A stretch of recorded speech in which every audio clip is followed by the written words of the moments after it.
Chapter 79. The two men didn't care about their image and began to eat the dishes cooked by Zhao Yun. Although they weren't expensive dishes, they felt that the dishes cooked by Zhao Yun were surprisingly delicious, especially the braised pork and mushrooms. They were so delicious that they wanted to swallow their own tongues. Zhao Yun didn't eat right away. Looking at the coachman who was waiting outside the house, Zhao Yun said to him, "Sir, it's noon. You must be hungry. Come in and have a bite of food." The coachman didn't expect that Zhao Yun would invite him. He waved his hand at once. No, miss, you can eat. I'm fine." The coachman was a little touched by Zhao Yun's invitation to eat in the house. He was only a servant, so he naturally couldn't eat with his master. It was against the rules. If the old lady knew, she would probably be scolded to death. "Sir, how can you skip lunch?" "It's fine. My family cooked a lot of food for lunch. It's enough." "Miss, it's really not necessary. My master is eating inside. I'm just a servant. It's inappropriate for me to join him." Zhao Yun figured out what was going on. The ancient times were different from the modern times. There were many rules, so the coachman had his own concerns. Zhao Yun didn't force him. She went into the house and came out with a bowl of rice with many dishes. "Sir, is this okay? Hurry up and eat. Just put the bowl down. I'll come to clean it later." The coachman was struck dumb.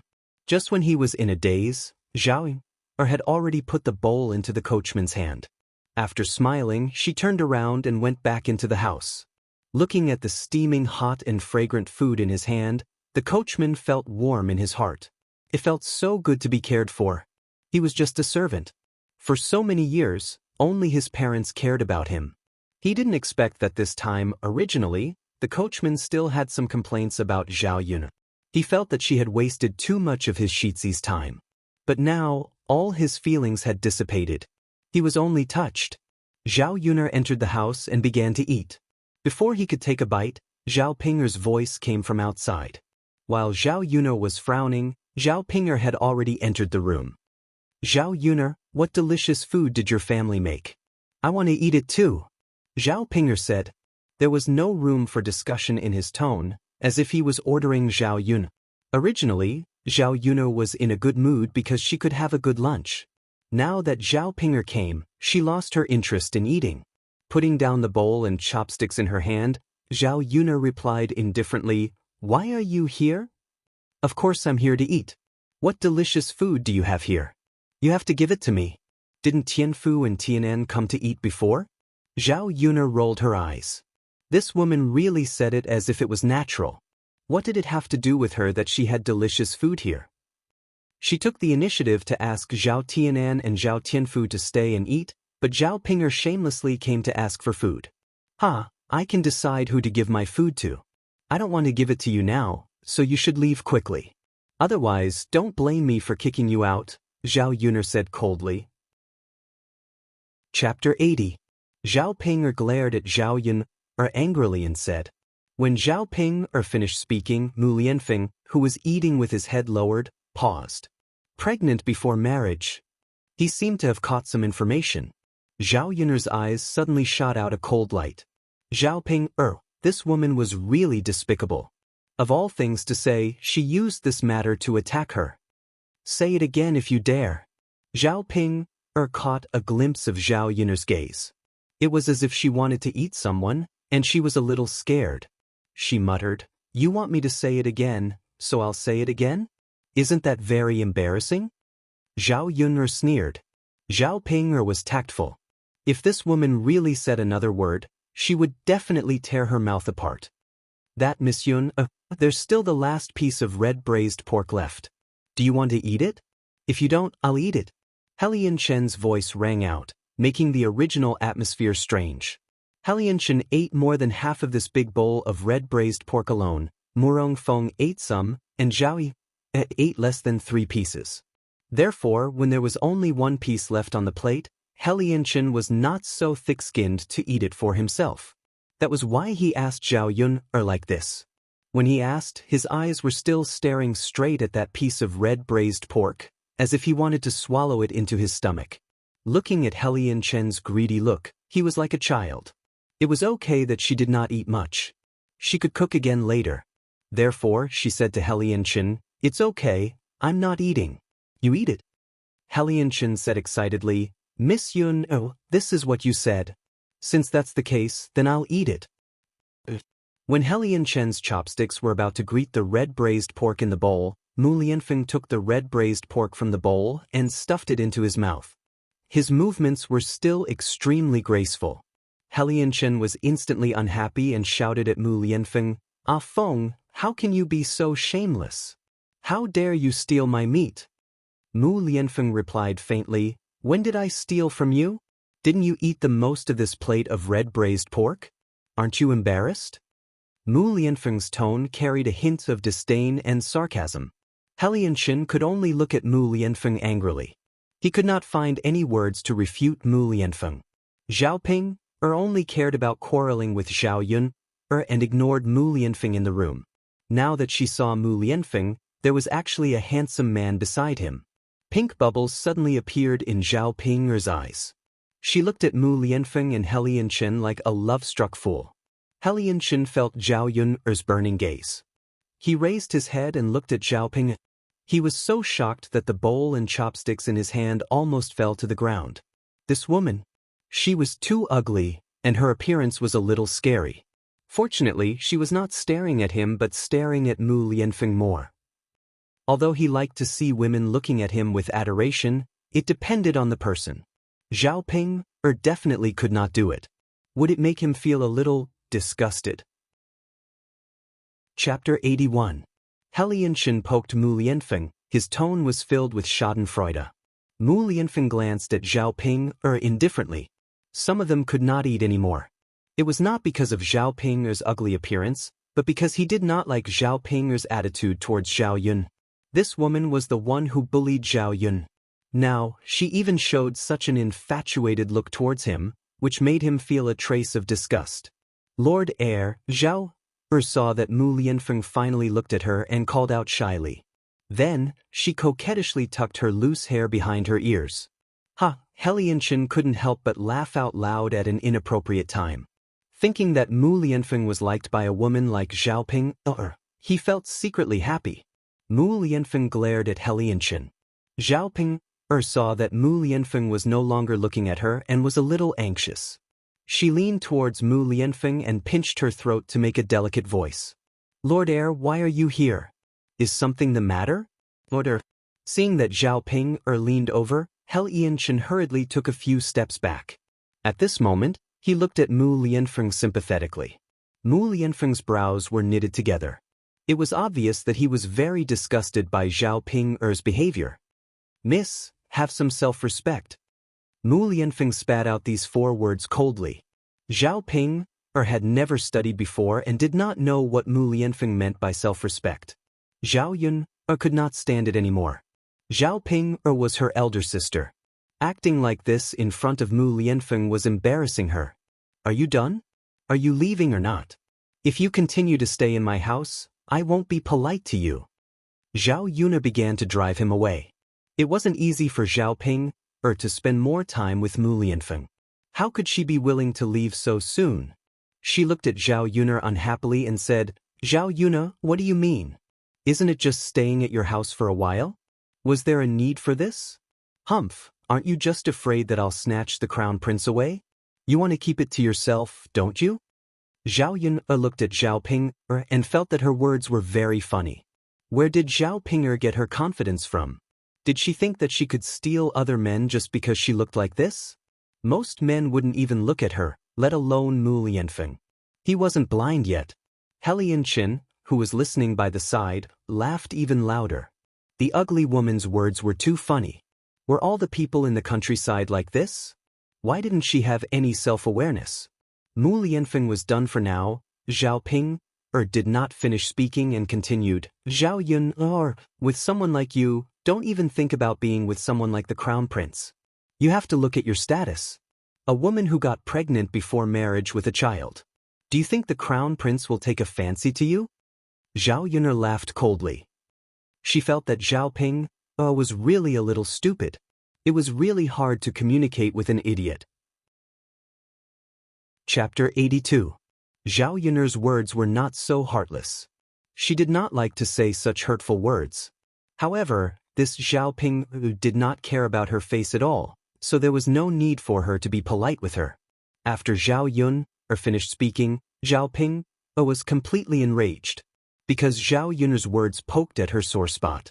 It was precisely because she was ugly that she did not like others saying that she was ugly. Zhao Yun, you be asterisk, I'm going to tear your face apart. She wanted to see if she would still dare to say that she was ugly after her face was ruined. Before Zhao Ping's claws landed on Zhao Yun'er's face, Mu Lianfeng's tall and straight body blocked in front of Zhao Yun. If you continue to cause trouble, don't blame me for throwing you out. Mu Lianfeng's voice was cold without any warmth. Zhao Ping's originally soaring arrogance immediately fell silent when she faced Mu Lianfeng's dark face. Heir apparent, Zhao Ping bit her lower lip. In her heart, her resentment towards Zhao Yun increased. If it were not for this B***, would she be like this?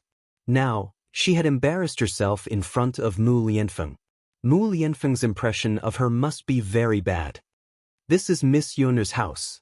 Miss, you're too unreasonable. Even if you're her elder sister, you can't be like this. Miss Yun'er's life is not easy. Instead, you came over to take advantage of it.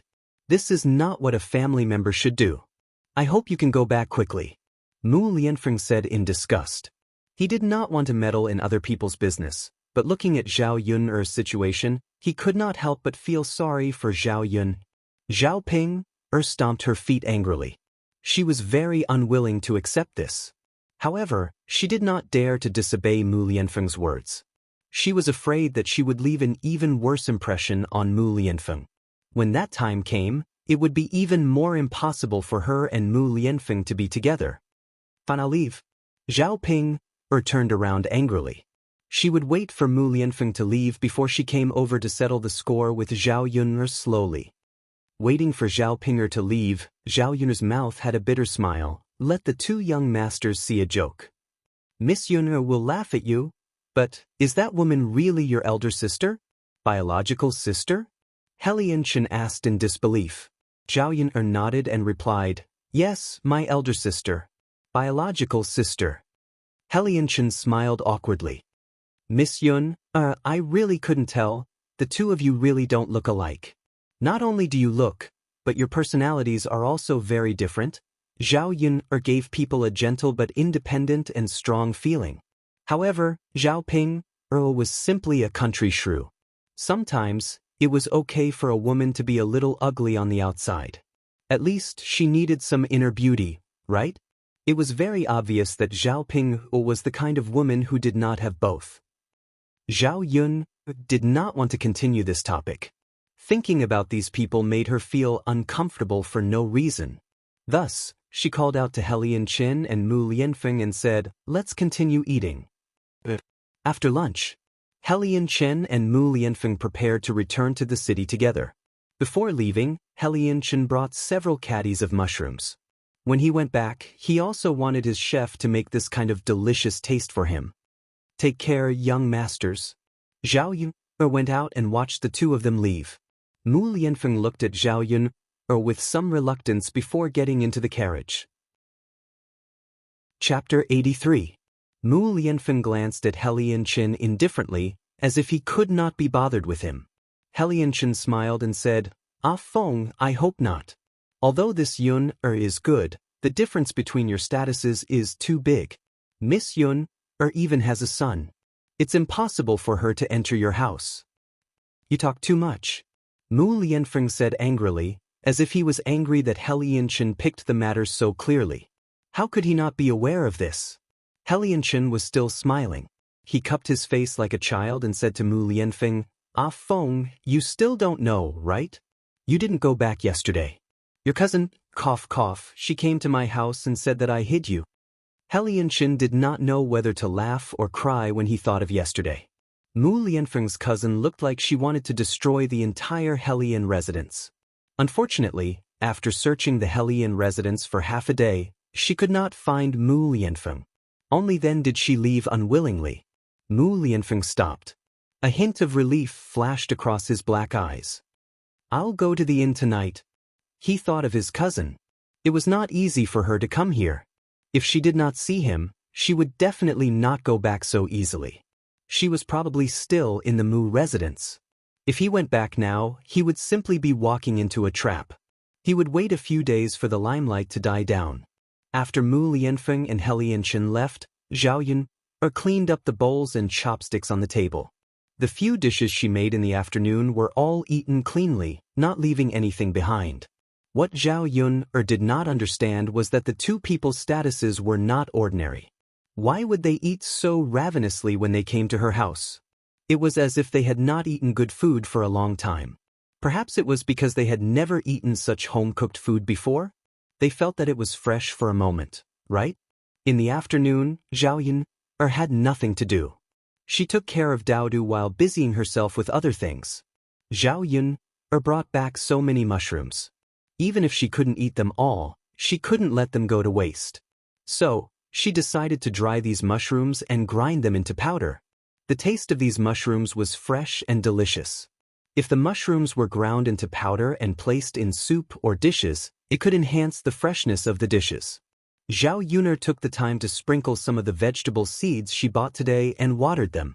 She reckoned that it wouldn't be long before she could eat fresh vegetables. Although the vegetable garden wasn't big, if she planted some, it would be enough for her and Daodu to eat. Zhao Yun had just finished tending to the vegetable garden when she heard Zhao Wenhua and Liang Jinxiao talking about business.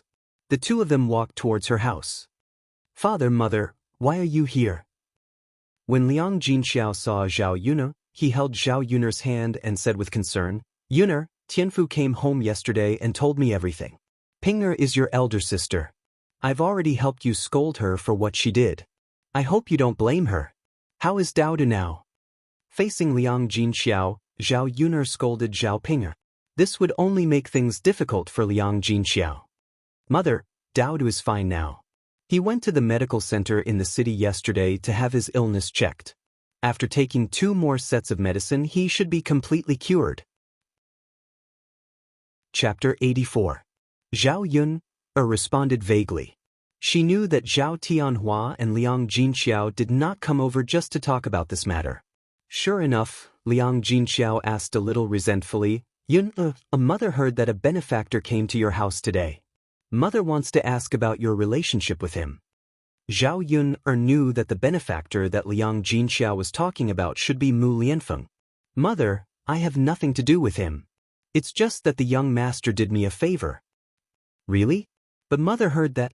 Zhao Yun frowned slightly and looked at Liang Jinxiao in confusion. "Mother, what did you hear?" Liang Jinxiao told Zhao Yun about what had happened today. Hua Chunhua had asked her husband and wife to inquire about the situation at Zhao Yun's place. Zhao Yun only felt speechless for a while. These people thought too much.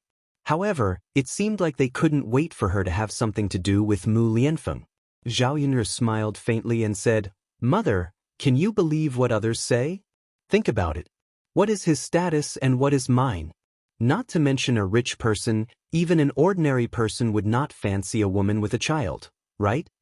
Liang Jinxiao felt that it made some sense. She sighed and said, "Alright, mother understands. After hearing what you said, mother will be able to answer to your grandmother later." Zhao Yun responded. There was nothing else to talk about with Liang Jinxiao, so the couple went back. When they returned to old Zhao's house, Liang Jinxiao told Zhao Yun's words to Hua Chunhua. Hua Chunhua also understood. Thinking about it, who was this Zhao Yun? How could a rich person fancy her? However, because they had hoped that Zhao Yun could help them get rich, now that their hopes were dashed, Hua Chunhua was unusually unhappy in her heart. She scolded Liang Jinxiao in her ear, "Since that girl doesn't have the fortune, don't bring a man home. The gossip outside is unpleasant. She doesn't know how to avoid arousing suspicion. Now that everyone in the village knows, how can our old Zhao's family live in the future? She already did something like getting pregnant out of wedlock. If the reputation of being a vixen spreads now..." "That's right, Grandma. You're right. Zhao Yun has to know her identity. Anyway, she definitely won't be liked by Shitzi. When the time comes, gossip in the village will spread, and people will think that the girls in our old Zhao's family are all indecent like Zhao Yun. Zhao Ping are also followed behind and echoed. Because of today's matter, Zhao Ping was unhappy. She was the first to join in where there was an opportunity to make sarcastic remarks about Zhao Yun. After Zhao Ping finished speaking, Hua Chunhua caught a trace of information. Little girl Ping, you're talking about Lord Murong? What Shitzi? Grandma, go to Zhao Yun's house to see the noble person. He is Shitzi. How do you know? Zhao Yun said. I heard her call him Shitzi. Oh. Hua Chunhua was a little stunned. She thought that it was just an ordinary rich person. She didn't expect that it was Shitzi. If this relationship was established, it would be terrible. Now she understood even more why Zhao Yun had nothing to do with Shitzi. How could he like Zhao Yun, who was of such a high status? Chapter 85. Tisk, tisk. Hua Chunhua sighed and thought of something. She poked Zhao Xinhui, who was eating with her head lowered, and said to Zhao Xinhui, Hui, you're pretty. If the heir apparent goes to Yunner's place again, you can go over and get close to him. Who knows, he might take a fancy to you. Zhao Xinhui was Hua Chunhua's youngest daughter. She had this daughter at an old age, so she doted on her a lot. She was even more doted on than old Zhao's sons. Old Zhao's children were all good-looking. Zhao Xinhui was delicate and pretty. Her facial features were even more exquisite than Zhao Yun's. She was the same age as Zhao Yun. With Zhao Xinhui's qualifications, she could have found a good family. However, after Zhao Xinhui reached marriageable age, she was picky and insisted on finding someone who she thought was worthy of her. Other people were not willing to marry into ordinary families. Hua Chunhua doted on this daughter of hers and gave in to Zhao Xinhui. It wasn't easy for Zhao Xinhui to find a suitable man when she was 16 years old. Zhao Xinhui was filled with joy as she prepared to marry him. Who knew that just as the marriage was set, the man would die? Zhao Xinhui's marriage was delayed again. Until now, she still had not found a suitable husband. In ancient times, Zhao Xinhui was already considered a young lady at her age. Hua Chunhua had been worried about Zhao Xinhui's marriage all these years. Zhao Xinhui put down the bowl and chopsticks in her hands and said to Hua Chunhua, Mother, look at what I'm wearing. I don't have nice clothes or nice jewelry. Will the heir apparent like me? Hua Chunhua fell silent. After thinking about it, she felt that Zhao Xinhui's words made some sense. It was not enough for a woman to have a beautiful face. She had to dress up well. It was the same principle that people relied on clothes. You're right. When we go to the city later, we'll pick a nice piece of cloth to make clothes with. I'll buy some jewelry for you. Old Zhao's family had accumulated some wealth over the years. Hua Chunhua was usually a little stingy with other people, but she was very generous with her precious daughter. When Hua Chunhua said this, Zhao Xinhui immediately became happy. She smiled and said, Mother, don't worry. If I dress up well, the heir apparent will definitely like me. Zhao Xinhui was very confident about her appearance. Hua Chunhua's differential treatment made the other branches of old Zhao's family very unhappy. Zhao Ping could only blame herself for saying this in front of Hua Chunhua. What if Mu Lianfeng was taken away by Zhao Xinhui? Grandmother, since you're making clothes for my aunt, can you make me one too? Let me dress up. Look at my tattered clothes. Hua Chunhua glanced at Zhao Ping indifferently. You want all of them? Where do we get so much money? Your aunt's dress-up is an investment. If she marries into the heir apparent's mansion, it will bring wealth and benefits to our old Zhao's family. What do you want it for? Being reprimanded by Hua Chunhua, Zhao Ping was a little unhappy. However, Zhao Xinhui added another stab to her wounded heart. She looks like this. It's useless to dress up well. People should know their limits. You. Zhao Ping ground her teeth. Wasn't this a little too much? Chapter 86. Liang Jinxiao tugged at Zhao Ping, and Zhao Ping finally looked away. Wasn't she just relying on her good looks? Anyway, Zhao Xinhui and Mu Lianfeng would definitely not like her. There were so many beauties in the city. Zhao Xinhui was nothing. Zhao Yun marinated the unfinished pork that Mu Lianfeng sent over. She was afraid that the pork would spoil if it was left out for too long. The salted pork that was made tasted very good. When the time came, she could just cut off a little bit and eat sparingly. She was not afraid that it would spoil, and she could also improve Daodu's diet. After taking 2 doses of medicine, Daodu's illness was basically cured. Zhao Yun's vegetable garden slowly grew. After planting the vegetables, in addition to watering them every day, she also had to fertilize them. Zhao Yun went to Auntie Lu's place to ask for some chicken dung to fertilize the vegetables. The fertilizers in the countryside were all made from human and animal feces. There were no fertilizers. However, because of this, the vegetables that were grown tasted better. These purely natural vegetables were completely different from the vegetables that were grown in greenhouses in the 21st century. Zhao Yun was looking forward to seeing what her vegetables would look like after they were grown. After finishing the chicken dung and coming back, plus working, Zhao Yun's whole body was covered in sweat. When she was busy working on her clothes, she accidentally got chicken dung on them. After she was done, Zhao Yun looked at herself and realized that she had to take a bath. Otherwise, she probably would not be able to go out in this state. When people saw her, they would cover their noses. She boiled a big pot of water. Before she took a bath, Zhao Yun asked Zhao Tianfu to take Daodu out to play so that she could have a room to take a bath. After all, her house was too shabby. There was only one room. When she took a bath, she could not take Daodu with her. Once she had earned enough money, she would definitely build a big house. After filling the bathtub with water, Zhao Yun closed the door. She took off her dirty clothes and sat in the bathtub. The warm water on her body was unusually comfortable. Speaking of which, this was the first time she took a bath in this era. If she was in the 21st century, she would definitely go crazy. However, when she came here, she was delayed by various things. Comfortable, Zhao Yun let out a long sigh of relief. She closed her eyes slightly and enjoyed it. Not long after she closed her eyes, she heard some sounds outside. Zhao Yun was a police officer. She'd been trained to be vigilant. She immediately realized that there was someone outside. Damn it! Was someone trying to peek at her bathing? Zhao Yun suddenly became angry and had an impulse to kill. If she caught him, she would definitely chop him into pieces. Zhao Yun calmed herself down and quickly grabbed the clean clothes next to her and put them on. Then she opened the door and rushed out. Zhao Yun used less than 20 seconds. The person outside obviously did not react that quickly. When he reacted and ran, he did not run more than a few meters. Zhao Yun picked up the broom beside her and threw it over. It hit the person's head. A miserable scream rang out. Zhao Yun then rushed up and kicked the man's leg heavily. "You're running? Why don't you run?" An unhappy voice rang out. Chapter 87.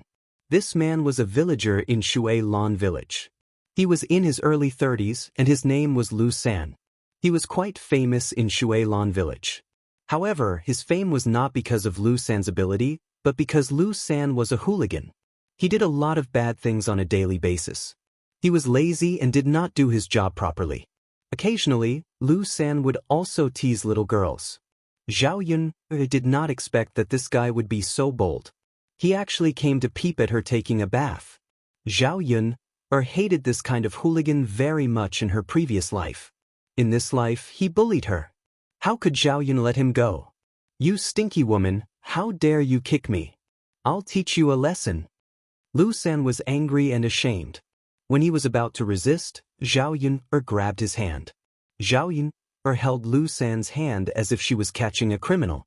Lu San shouted like a pig, "It hurts. You bitch, let me go." Lu San only felt that his face had been swept to the ground. How could he not break free from the hands of a woman? Don't talk about teaching Zhao Yun a lesson, he simply had no room to resist. Zhao Yun said coldly, "Let you go? Am I so easy to talk to? What do you want to do?" Lu San asked angrily.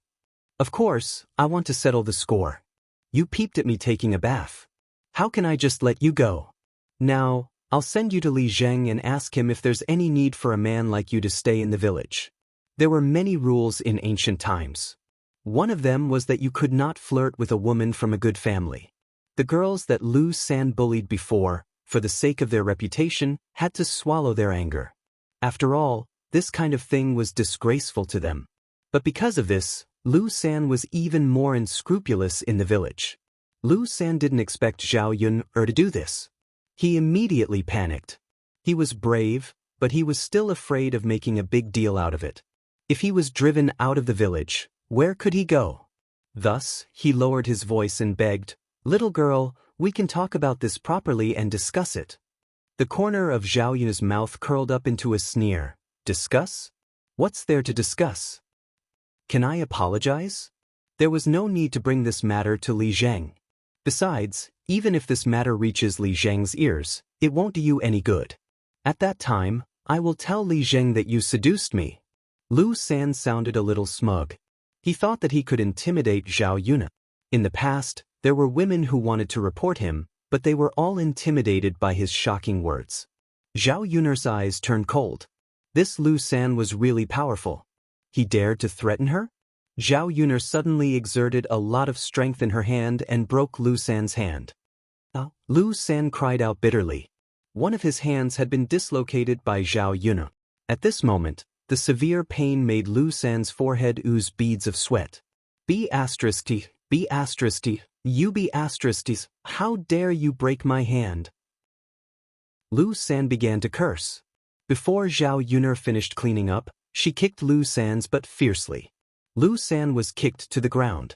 Lu San's head hit the ground heavily. One of his front teeth was knocked out, and blood immediately flowed out. Chapter 88. Lu San touched his front tooth. Looking at the broken tooth and the blood on his hand, he was so angry that he almost spat out blood. What the F***ck?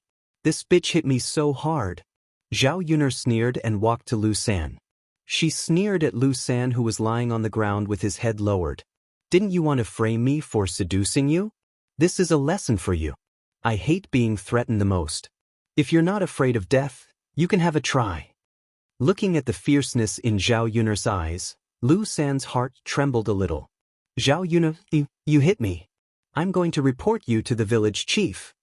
Lu San touched his mouth and said to Zhao Yun with a lisp. How could he be willing to be taught a lesson for nothing? You're going to report me? Then go ahead.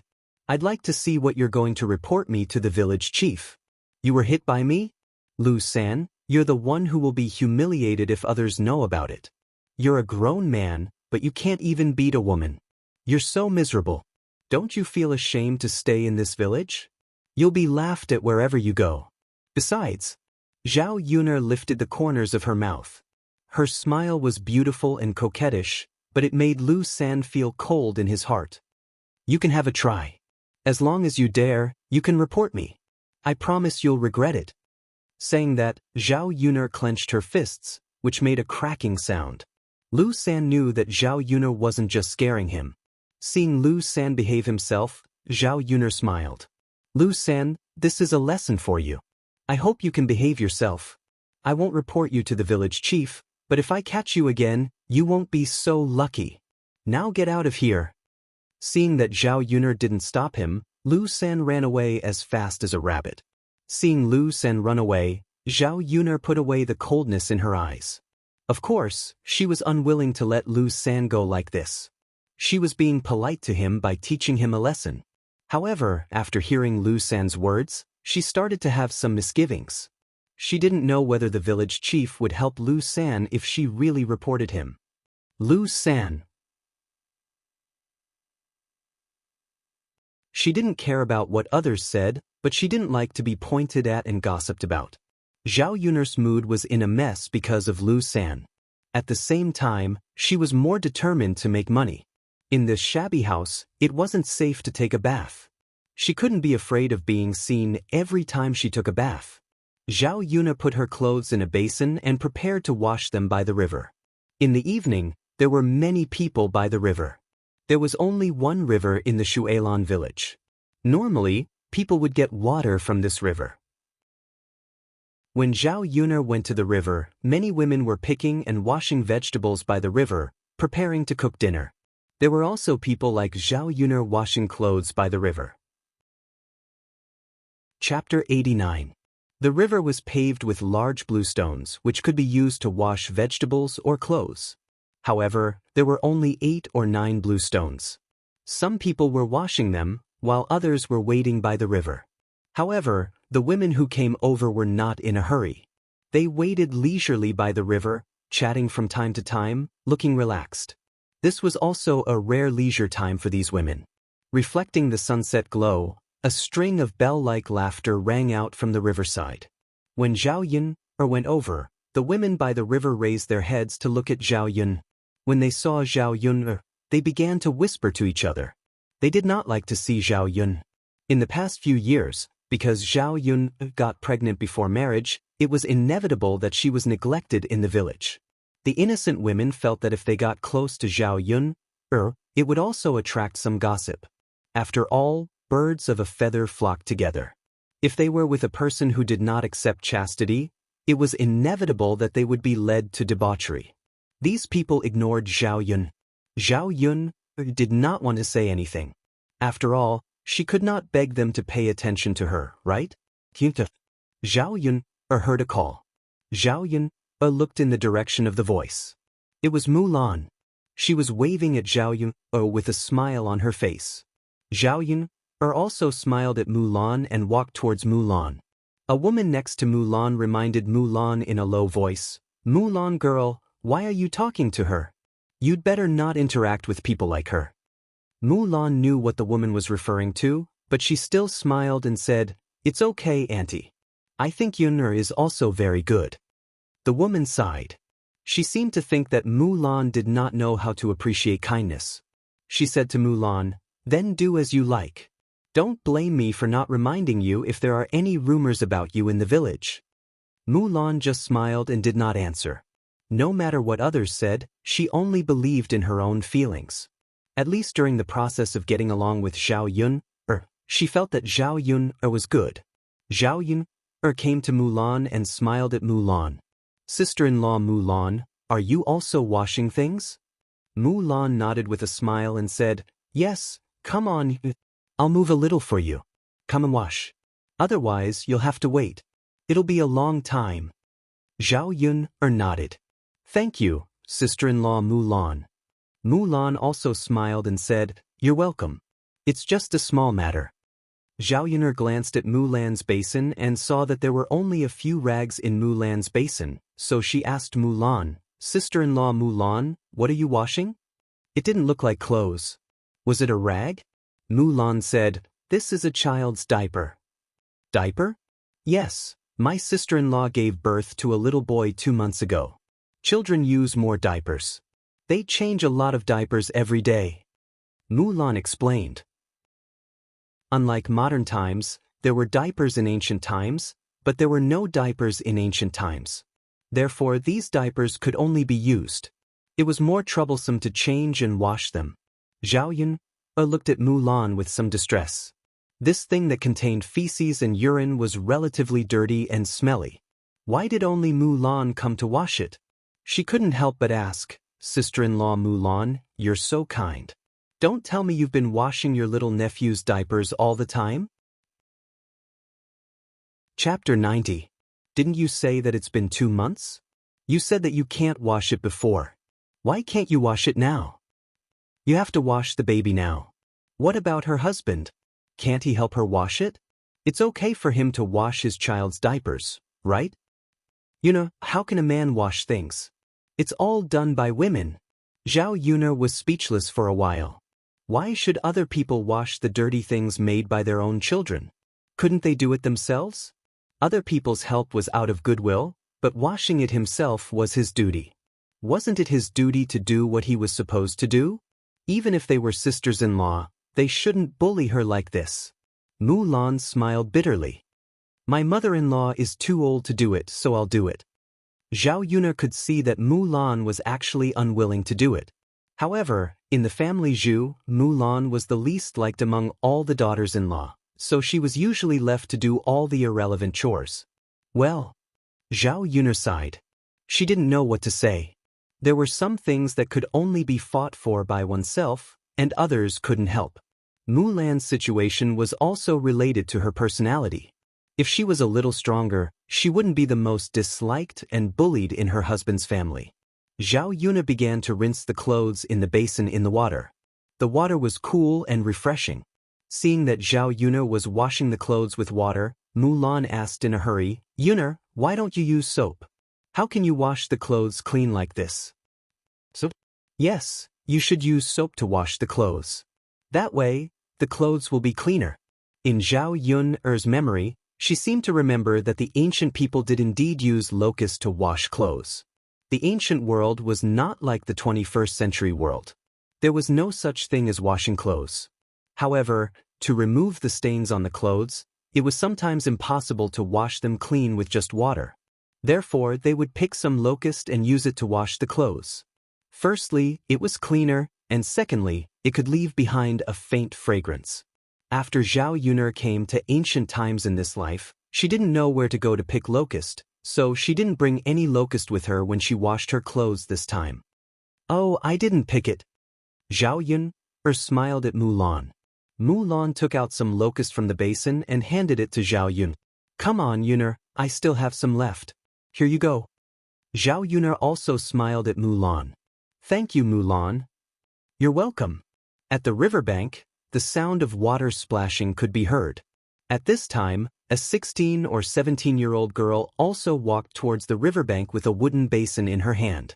Unlike Zhao Yun's situation, when this girl came over, the women on the riverbank were very polite to her, and they greeted the girl one by one. "Honger's here. Honger is washing the clothes. Honger, you're so diligent." Xiao Hong smiled sweetly at the women who greeted her. "Hello, aunties. I'm here to wash the clothes. My mother isn't feeling well, so I'm here to wash them." After Xiao Hong finished speaking, Zhao Yun'er's ears rang with a burst of praise. Chapter 91. There were many people who praised Xiao Hong, but there were also some who disagreed. Perhaps it was because of jealousy. "You're making it sound so good. Why don't you let your son marry Xiao Hong? Why are you saying so much here? You only know how to flatter." "You can't say that. It's true that Honger is good, but it's another thing to let our sons marry her." Zhao Yun'er listened to these women's chatter and looked at Xiao Hong curiously. Xiao Hong was wearing a pink dress. She had a slender figure and a silver hairpin was inserted into her hair bun. Her attire was considered top-notch in the village. Ordinary people in the countryside couldn't afford to wear colorful clothes at all. Everyone wore coarse linen clothes. Xiao Hong's appearance belonged to the type of pretty girl from a humble family. She was very delicate and pretty. When she was 16 or 17 years old, she was even more tender and delicate. Based on the memories of her previous life and the discussions of those women, Zhao Yun'er had a rough understanding of Xiao Hong. The Xiao family was considered a wealthy family in the village. Unfortunately, the Xiao family only had one daughter, Xiao Hong. In ancient times, if there were no male children in the family, they would choose to let their daughters find a husband. However, in ancient times, if there were male children in the family, they wouldn't allow their children to marry into the family. Only the poorest of the family and those who couldn't find a wife would marry into the family. Therefore, even if Xiao Hong was a good person and had a good family background, she didn't get married until she was 16 or 17 years old. During this period, there were some people who wanted to marry into the family, but Xiao Hong was also a little picky. She wasn't willing to marry anyone. Mulan just finished washing the clothes, so she stood up and gave her seat to Xiao Hong, who came to wash the clothes. "Sister Xiao Hong, come over here." Mulan called out to Xiao Hong. Xiao Hong came over with a wooden basin and smiled at Mulan. "Thank you, sister-in-law Mulan." Xiao Hong smiled sweetly. The two dimples on her cheeks looked very pretty. When she saw Zhao Yun'er, she smiled at Zhao Yun'er. "Sister Yun'er." Zhao Yun'er finally understood why Liamin's women in the village liked Xiao Hong more. First of all, Xiao Hong's appearance was more likable. The most important thing was that Xiao Hong's mouth was very sweet. When she saw people, she would shout and smile. Who wouldn't like her? Xiao Hong greeted her with a smile. Zhao Yun'er naturally wouldn't disrespect her and smiled back at Xiao Hong. "Sister Yun'er, let me help you." The two of them should have more energy. When Zhao Yuner picked up her clothes and was about to dehydrate, Xiao Hong said enthusiastically. Looking at Xiao Hong's appearance, Zhao Yuner couldn't refuse, so she smiled at Xiao Hong. Then I'll have to trouble you. Xiao Hong shook her head. It's no trouble. The two of them each tugged at one end of the shirt. Just as they were about to wring it dry, Xiao Hong saw a figure walking over from not far away. She screamed. Then, there was the sound of a splash as Xiao Hong fell into the water. The women by the river heard the sound and hurriedly gathered around. Hong fell into the water. What should we do? Tonga, help. Xiao Hong struggled in the water as she screamed. Chapter 92. Zhao Yuner stood on the shore in a daze. She didn't understand why Xiao Hong fell into the river. Xiao Hong didn't touch her at all. She was standing there, so she shouldn't have fallen into the river. Just when everyone was at a loss, someone rushed over and jumped into the river, swimming towards Xiao Hong. It was none other than Lu Lei. When Lu Lei swam to Xiao Hong's side, he grabbed Xiao Hong with one hand and pulled her out of the water. It was still a little cold in this season. Xiao Hong's lips were a little purple from the cold, and her body was shivering violently. Because her body was soaked in water, she was wet from head to toe. Her clothes were also tightly clinging to her body, outlining her exquisite curves. Lu Lei saw it from the side and his face immediately flushed.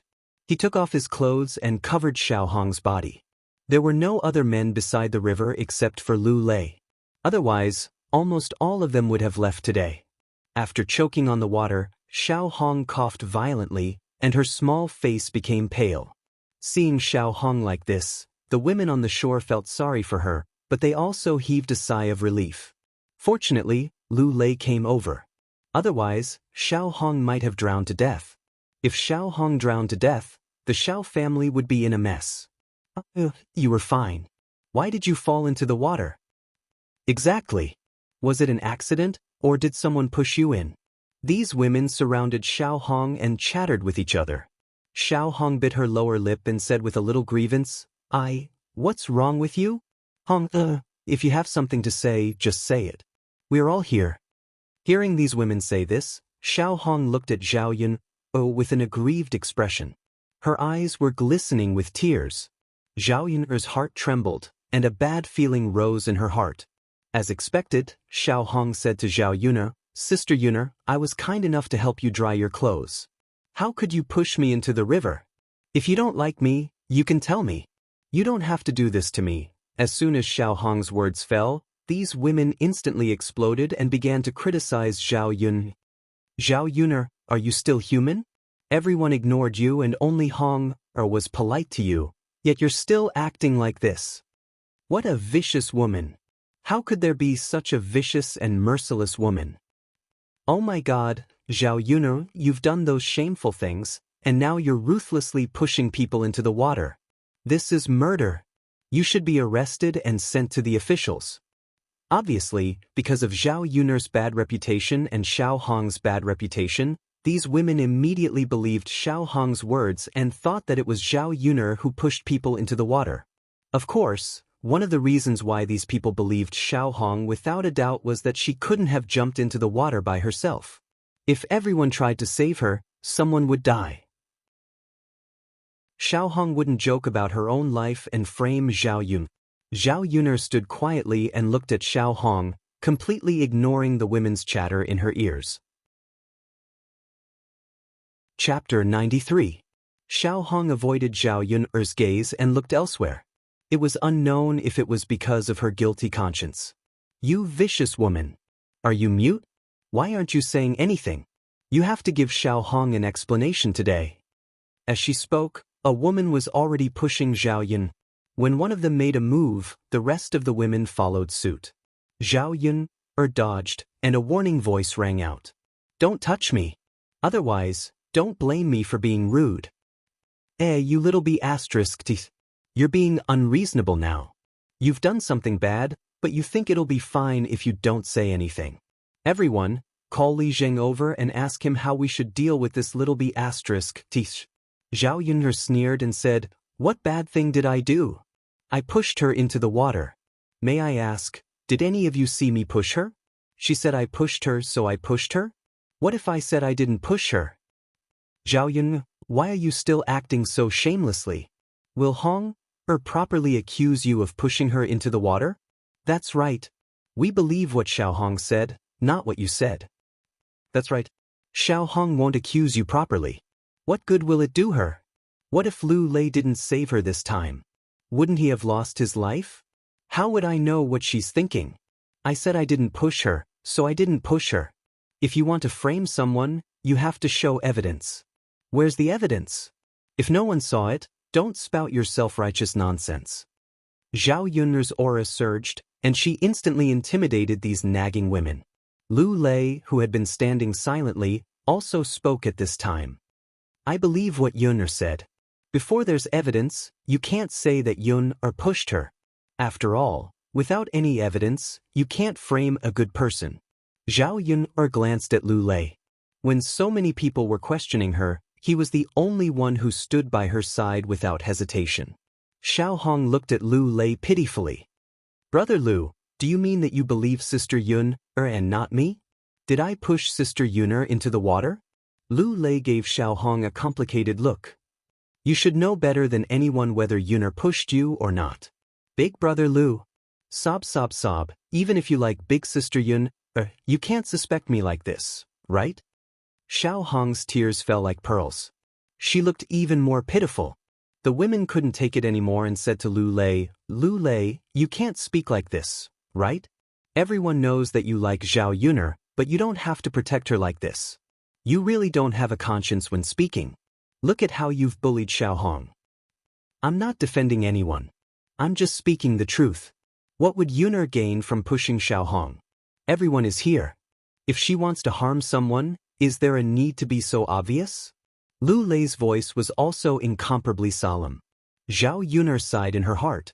It was a good thing that Lu Lei had his own judgment and didn't follow what others said. Just as these people were about to say something, Mulan, who had been standing by the side in a low voice, said, Yun didn't push her. Everyone looked at Mulan again, not knowing what Mulan meant by suddenly saying this. Mulan explained, I've been watching just now. Mulan didn't push her. I swear I saw it clearly. She's not lying. Chapter 94. Xiao Hong looked at Mulan with a pitiful look, as if she had suffered a great grievance. Mulan said with a serious face, Sister Xiao Hong, I don't mean to side with anyone. I'm just speaking the truth. Maybe you fell down by yourself and thought that it was Yun who pushed you. Is there some misunderstanding? Also, Sister Xiao Hong, if our country tries to frame others, it will backfire. You have to think carefully about what happened today. Zhao Yun admired Mulan a little more in her heart. She didn't expect Mulan to say something like that. It really surprised her. Mulan's words made these women think more carefully. After all, no one wanted to get into trouble for someone who didn't have much to do with them.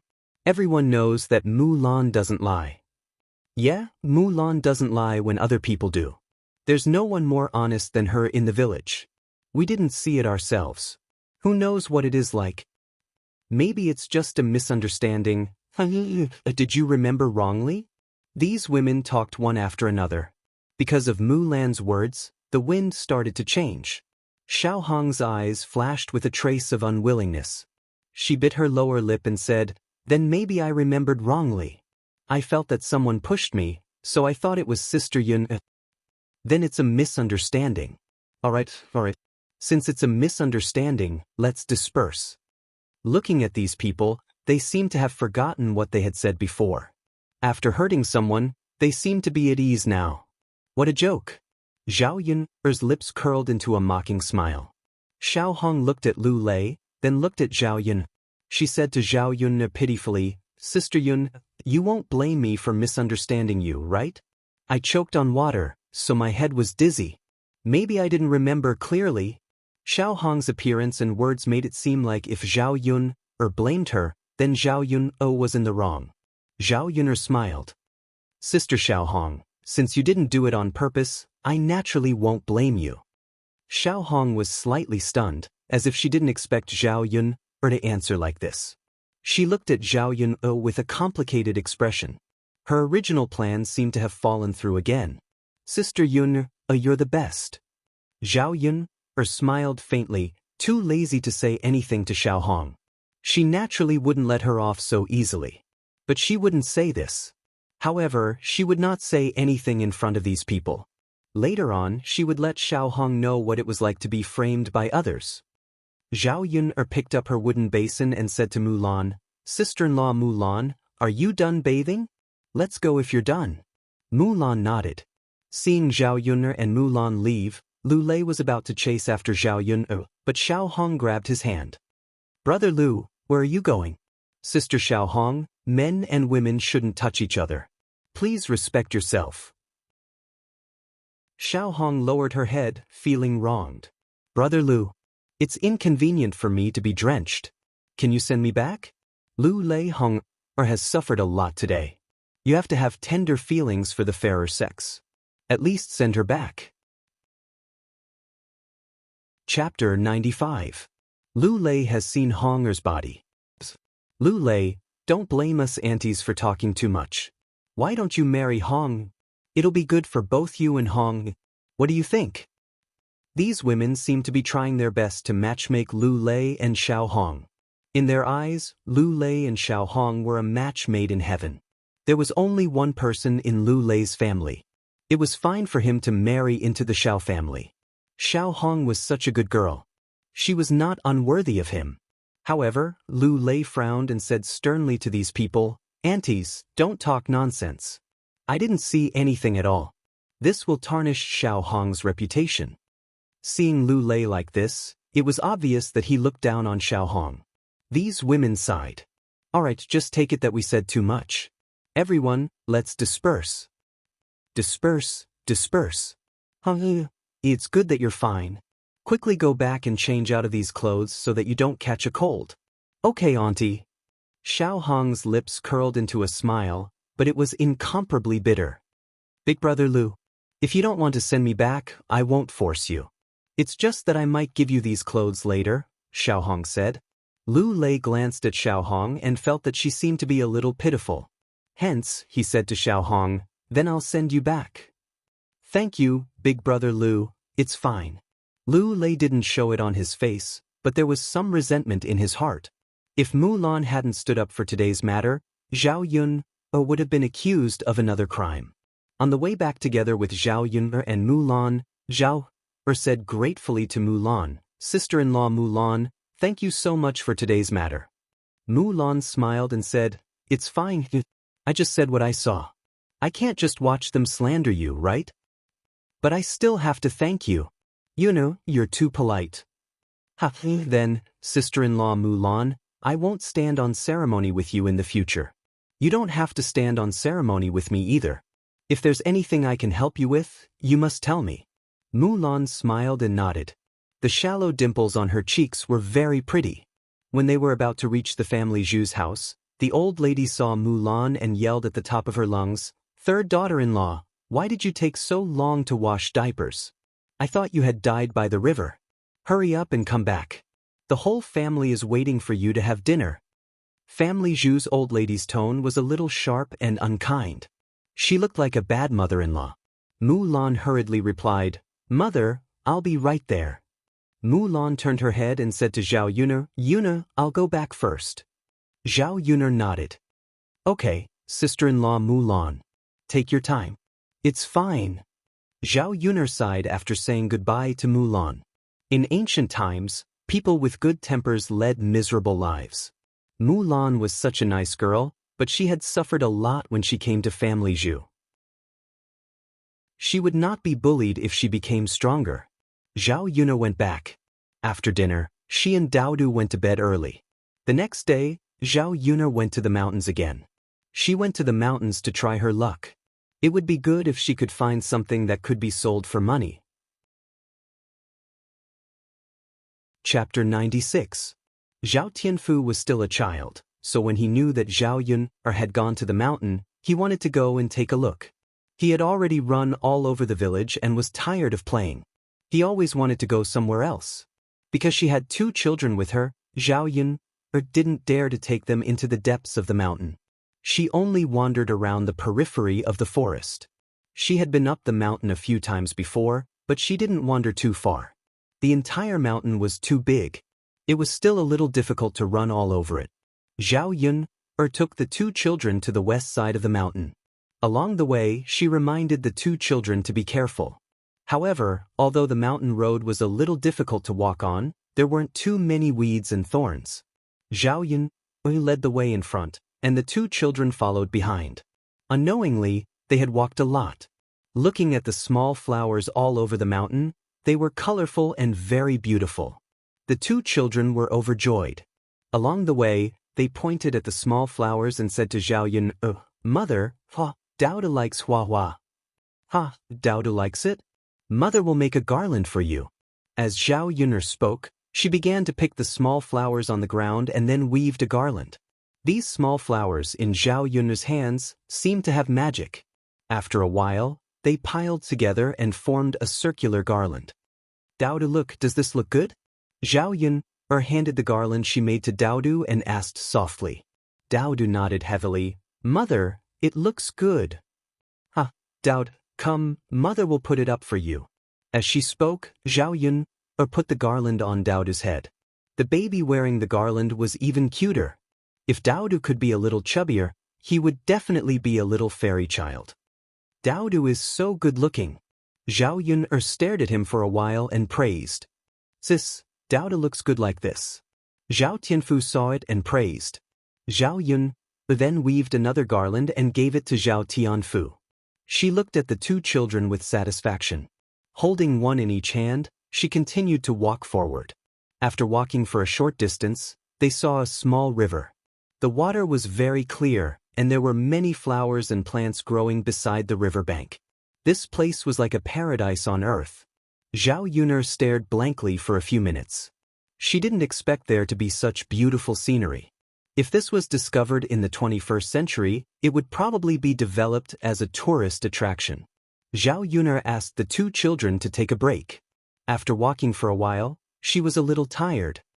Mother, Daudu wants to drink water. Daudu tugged on Zhao Yun's sleeve as he spoke. Okay, Mother will get some water for Daudu. This small river should be spring water that flowed down from the mountain. It was drinkable.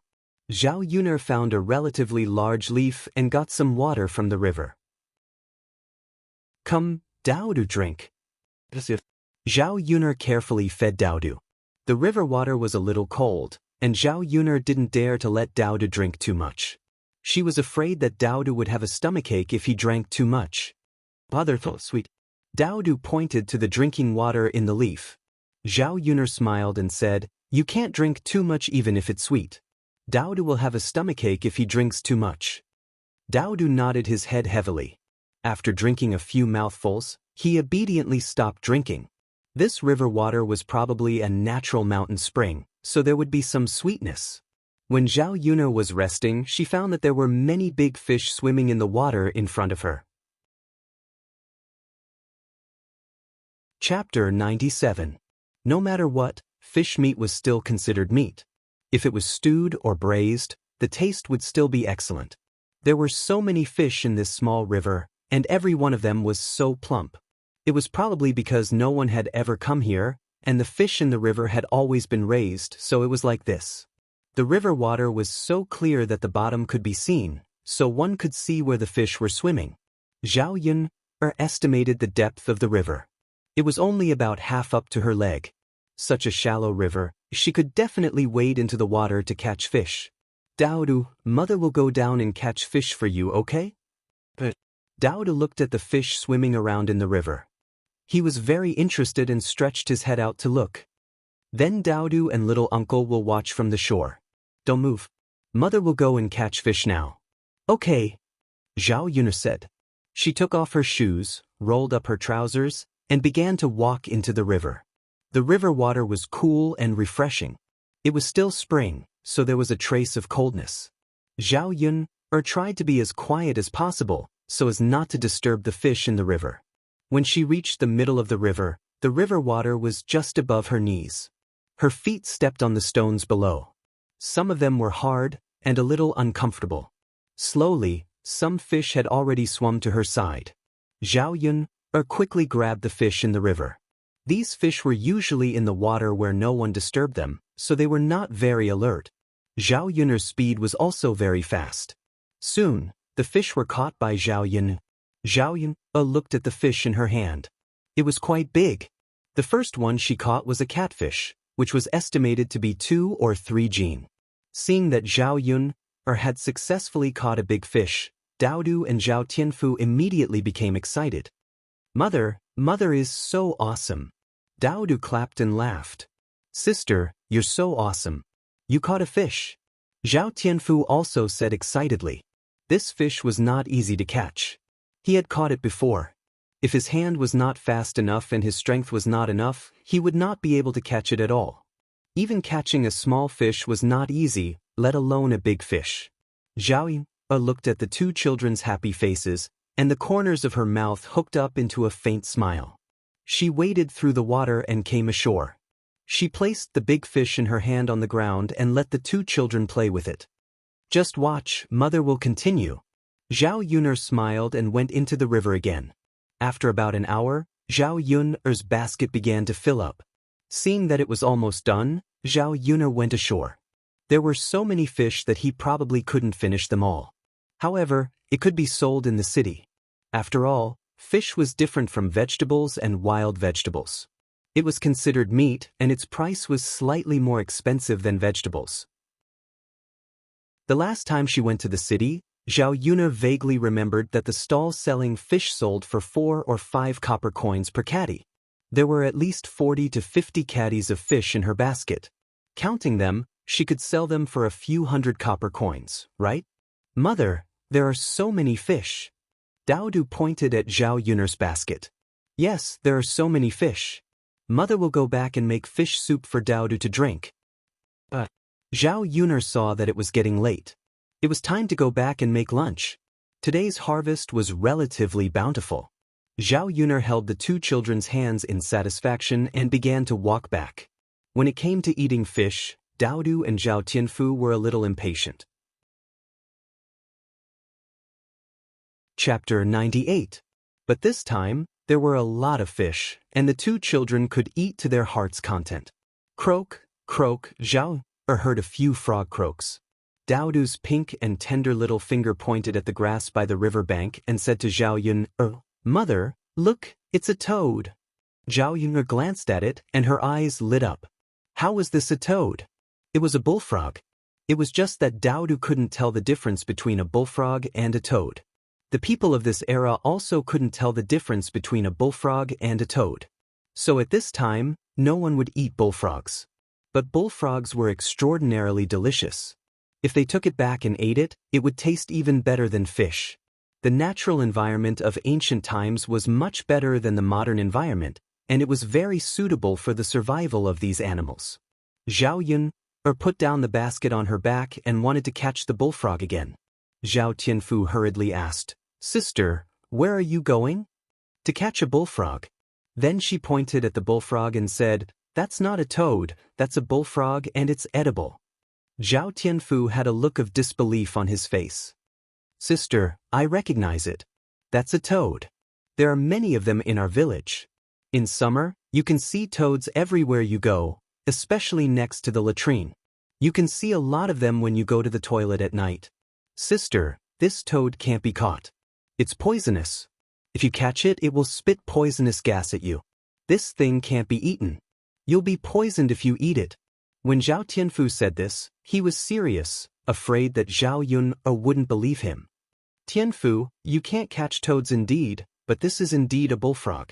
This toad looks, a little like a bullfrog. But the two are not the same thing. But sister, how do you know this is a bullfrog? I've never heard of a bullfrog before. Zhao Yun said with a smile, Because I know a lot. Tianfu, don't you trust your sister that much? Zhao Tianfu looked at Zhao Yun, and it seemed that she really knew. Thinking of Zhao Yun doing too many amazing things during this period, Zhao Tianfu already had some admiration for Zhao Yun. At this moment, he also began to choose to believe her. Although these bullfrogs were a little difficult to catch, it was still not a problem for Zhao Yun. When she was a child, she caught a bullfrog's content. After a while, Zhao Yun caught up to 5 or 6 bullfrogs were caught. Fearing that these bullfrogs would struggle and jump away, Zhao Yun found a thin straw rope and tied the bullfrog's feet. The 2 children probably thought it's a toad, so they were from afar. If one thought that it was a toad, it would look a little scary. Zhao Tianfu stared at the toad in Zhao Yun's hand and said, "Sister, it doesn't seem to be a toad. It doesn't spray poisonous gas." Zhao Yun said with a smile, "It's not a toad. There's a difference." Zhao Yun pointed at the toad and began to explain to Zhao Tianfu how to distinguish it. "In fact, it's very simple. Tianfu, look, this bullfrog looks much better than a toad. Its surface is smooth, but this toad has a pair of small bumps on its body. Isn't it?" After looking at it, Zhao Tianfu nodded heavily. "Sister, it seems to be like this." Chapter 99. Zhao Tianfu didn't know much about delicious food, but compared with meat, he immediately understood. If this bullfrog was more delicious than meat, what kind of taste would it be? Therefore, he couldn't wait to urge Zhao Yun to go back and make some bullfrogs. On the way back to the village, they met several villagers. Seeing Zhao Yun carrying a basket full of fish, they were jealous. "Yun, where did you get so many fish?" A woman approached them. She was Zhao Yun's eldest grandmother, Mrs. Meng. Mrs. Meng's husband was Zhao Yun's eldest grandfather, Zhao Baozhu. He was Zhao Baoshang's twin brother. In ancient times, people had many brothers and sisters. Generally speaking, they would gradually separate from each other. Mrs. Meng and Hua Chunhua were sisters-in-law. They weren't easy to deal with. They loved to gossip and were always greedy. Mrs. Meng and Hua Chunhua were definitely neck and neck. Seeing Zhao Yun carrying so many fish back, Mrs. Meng fixed her eyes on the fish in Zhao Yun's basket. It seemed that she wanted to get one. "In the river," Zhao Yun replied calmly. She didn't want to talk to Mrs. Meng. "In the river? Is it the river in our village?" "Yun, girl, then where did you get the ability to get so much from the river? Do you have some kind of special method? Tell me about it. I'll ask your cousin to get some fish back later." Zhao Yun didn't want to talk to Mrs. Meng, but Mrs. Meng obviously wanted to pester Zhao Yun. "What else can I do? I'll get into the water myself." "But Mrs. Meng, I have to remind you that not everyone can catch fish. If you're not careful, you can fall into the water and drown." Madame Meng smiled embarrassedly. "Forget it then. It's so dangerous. It's better not to let your cousin go into the water." "But Yuner, you brought so many back, will you be able to finish them all? Why don't you give me a few so I can pay attention to the fish soup when I go back? My family hasn't tasted anything fishy for a long time." Mrs. Meng's words were not polite at all, as if this was what Zhao Yun should do.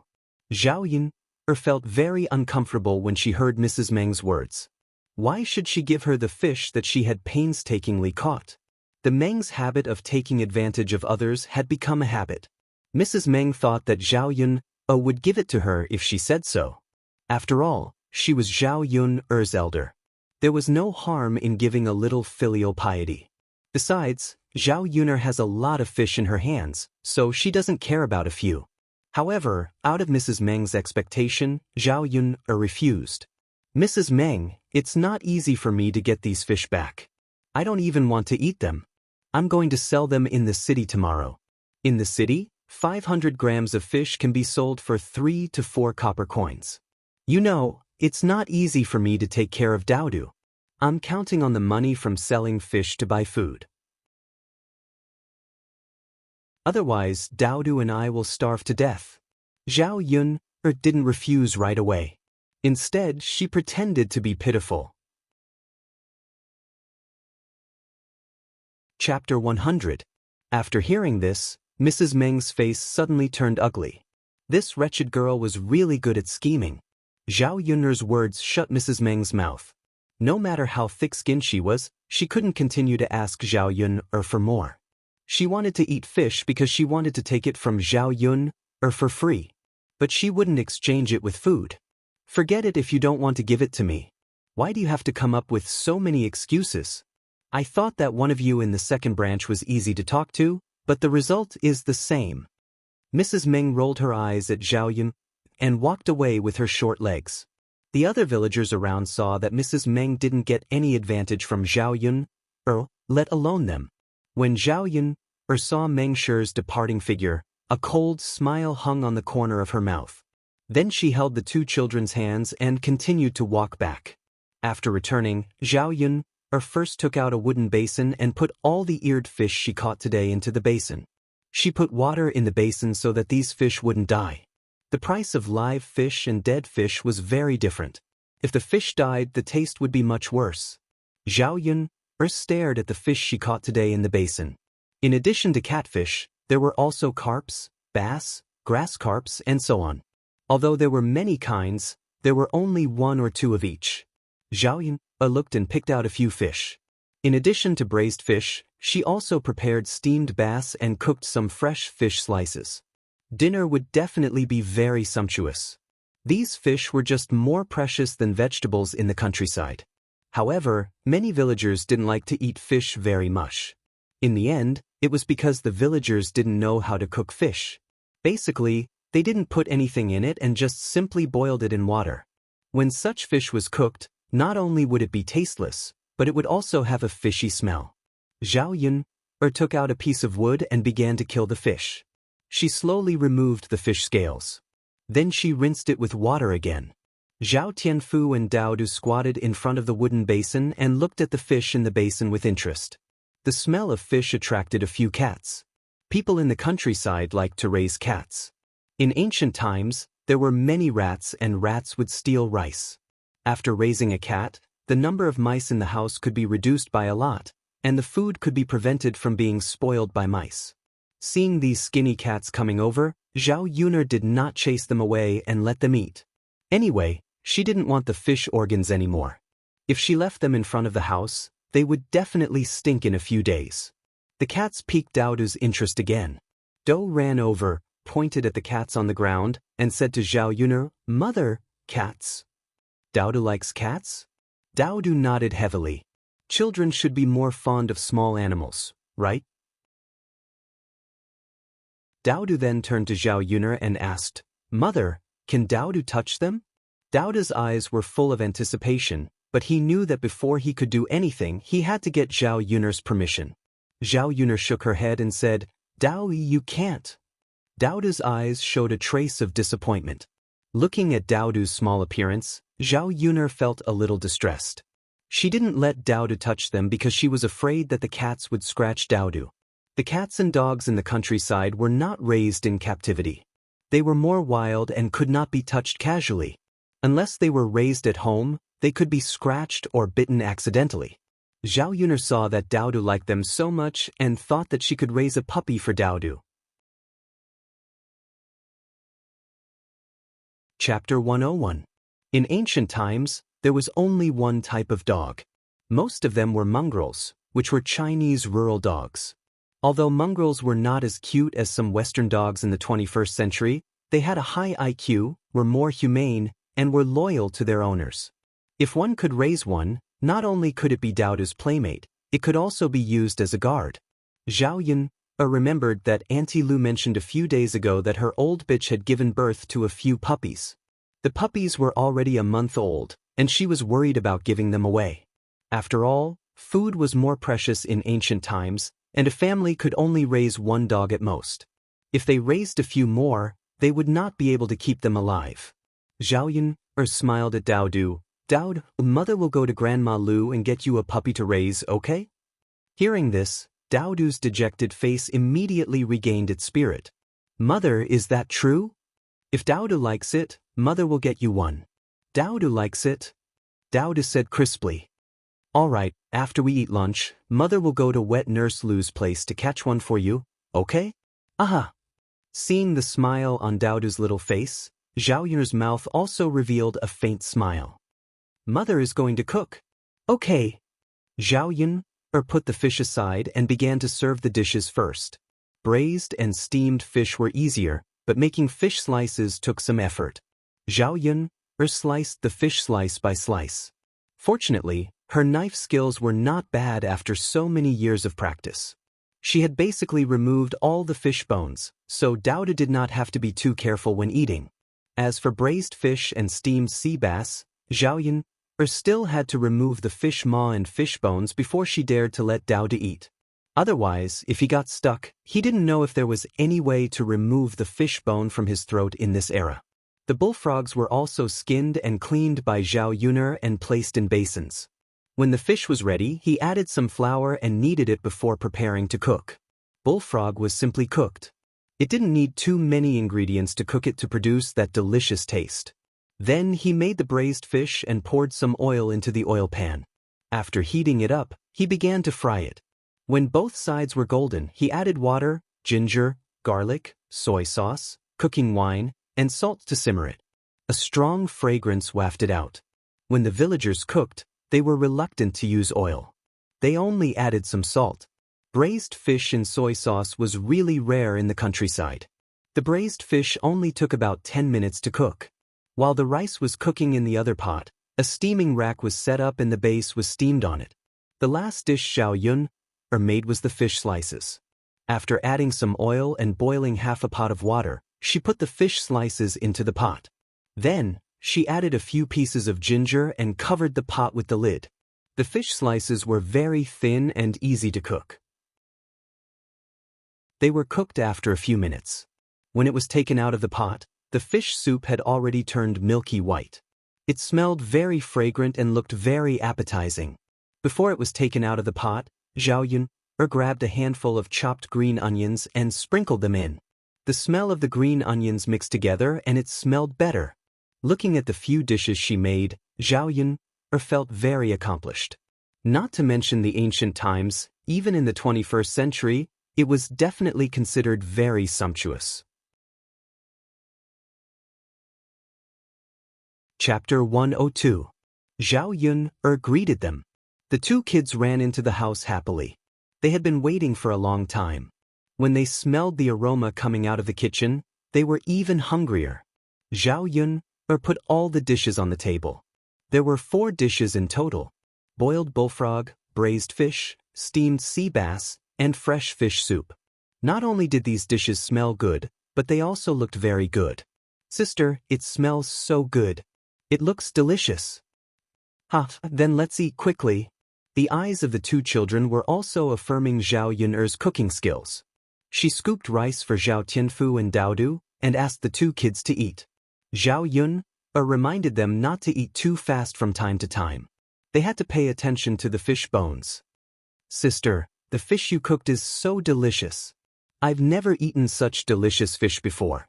It's not fishy at all and it smells so good.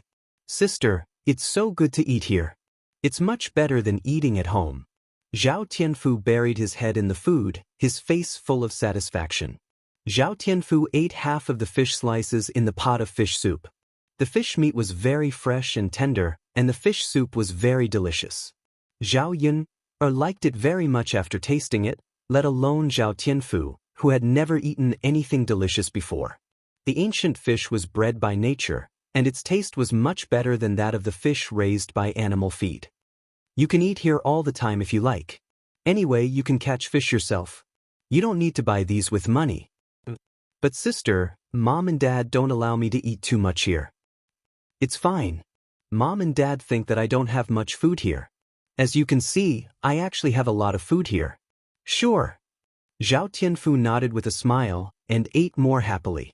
This time, he ate very freely because he knew that these fish were all caught and he didn't need to spend money to buy them. In addition, there were a lot of fish and they tasted good. In the end, Zhao Tianfu's stomach was as full as a rubber ball. Sister, I'm full. I'm so full. Zhao Tianfu put down his bowl and chopsticks and pointed to his stomach as he spoke to Zhao Yun. It's good that you're full. Don't eat so much next time. It's not good for your stomach. It won't be good if you get sick. Okay, second sister, I won't do it again. It's just that the fish you made this time was so delicious that I couldn't help but eat a lot. It's good that you think it's delicious. I'll make more for you in the future. Yeah. Daudu also put down his bowl and chopsticks and finished the bowl of rice. Mother, Daudu is also full. That's great. Looking at this little guy, he had eaten a lot today. His appetite was much bigger than an ordinary child's. Children in ancient times were much easier to raise than children in the 21st century. Children like Dauda didn't even need to be coaxed to eat. They could eat by themselves. In the 21st century, it took a lot of effort to feed children every day.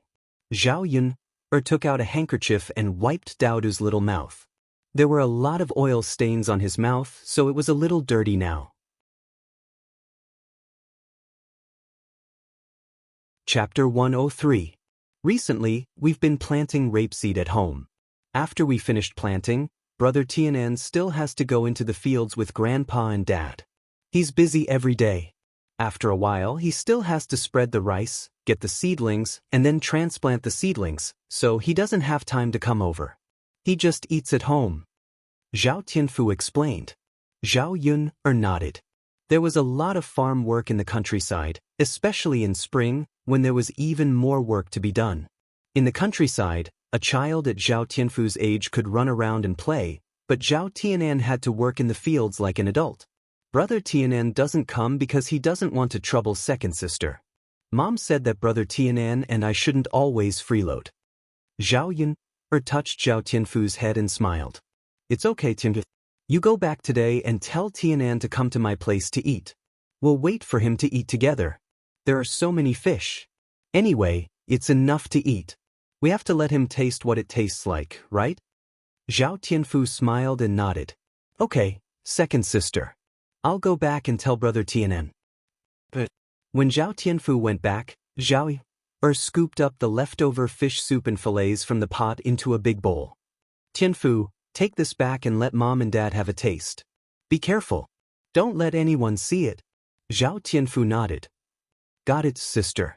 Although Zhao Tianfu was young, he was very smart. When he carried the bowl back, he was very careful. He waited until there was no one around before entering the courtyard. Li Chuiying just came back from the toilet.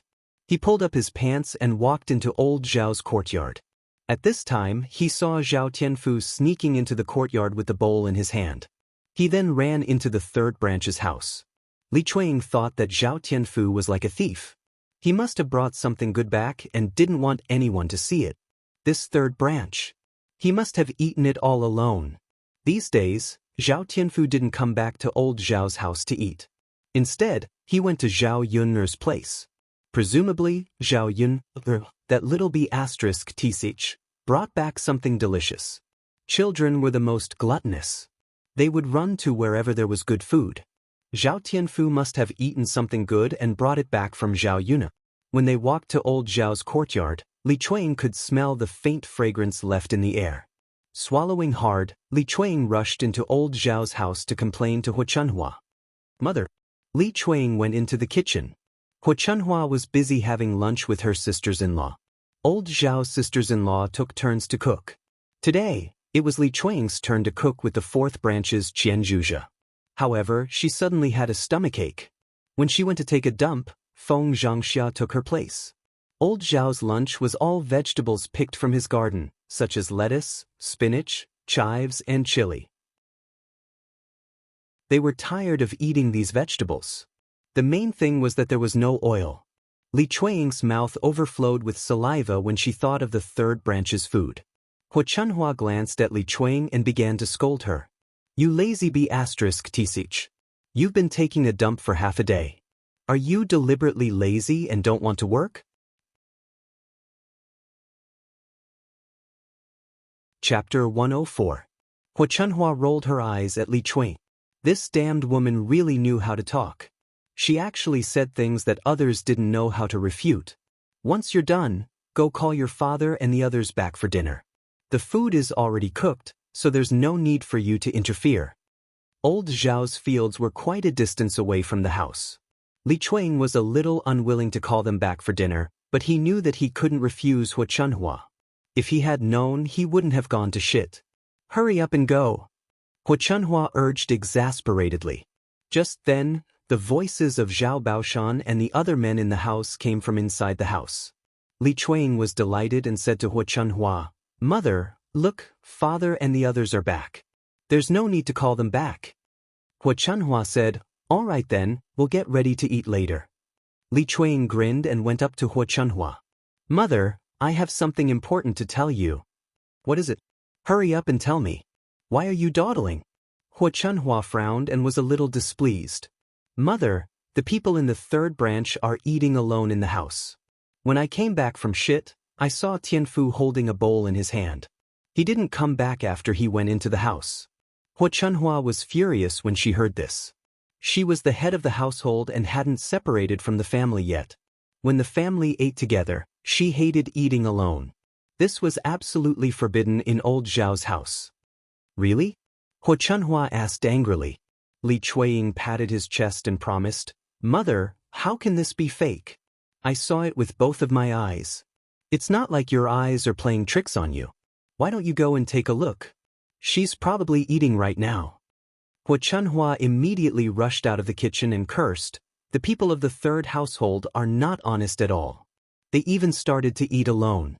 If I catch them, I'll teach them a good lesson. Seeing Hua Chunhua's aggressive attitude, Li Chuanying was secretly pleased. When she thought about how the fourth branch would be scolded later, she secretly felt happy. Hua Chunhua arrived in front of the third branch's room and kicked the door hard. The door was suddenly kicked open. The people in the room were obviously stunned. They did not expect Hua Chunhua to suddenly barge in. Zhao Ping was holding a bowl and eating happily. She had to admit that Zhao Yun'er's cooking was simply amazing. It was better than any fish she had ever eaten. Zhao Ping ate more than half of the big bowl of fish and fish soup by herself. Liang Jinqiao and Zhao Wenhua had not even tasted the food when Zhao Ping ate it all by herself. After all, she was her child. It was understandable that she would save some for her child. She did not say anything about Zhao Ping's behavior. She thought that Zhao Ping would be more or less grateful if she ate more of the food that Zhao Yun brought back. In this way, she would not be too prejudiced against Zhao Yun'er in the future. The moment Hua Chunhua entered the third branch's room, she smelled a strong aroma. Zhao Ping was eating with her head lowered. Her face immediately darkened. The third branch was really like what Li Chuanying said. They were eating alone. Chapter 105.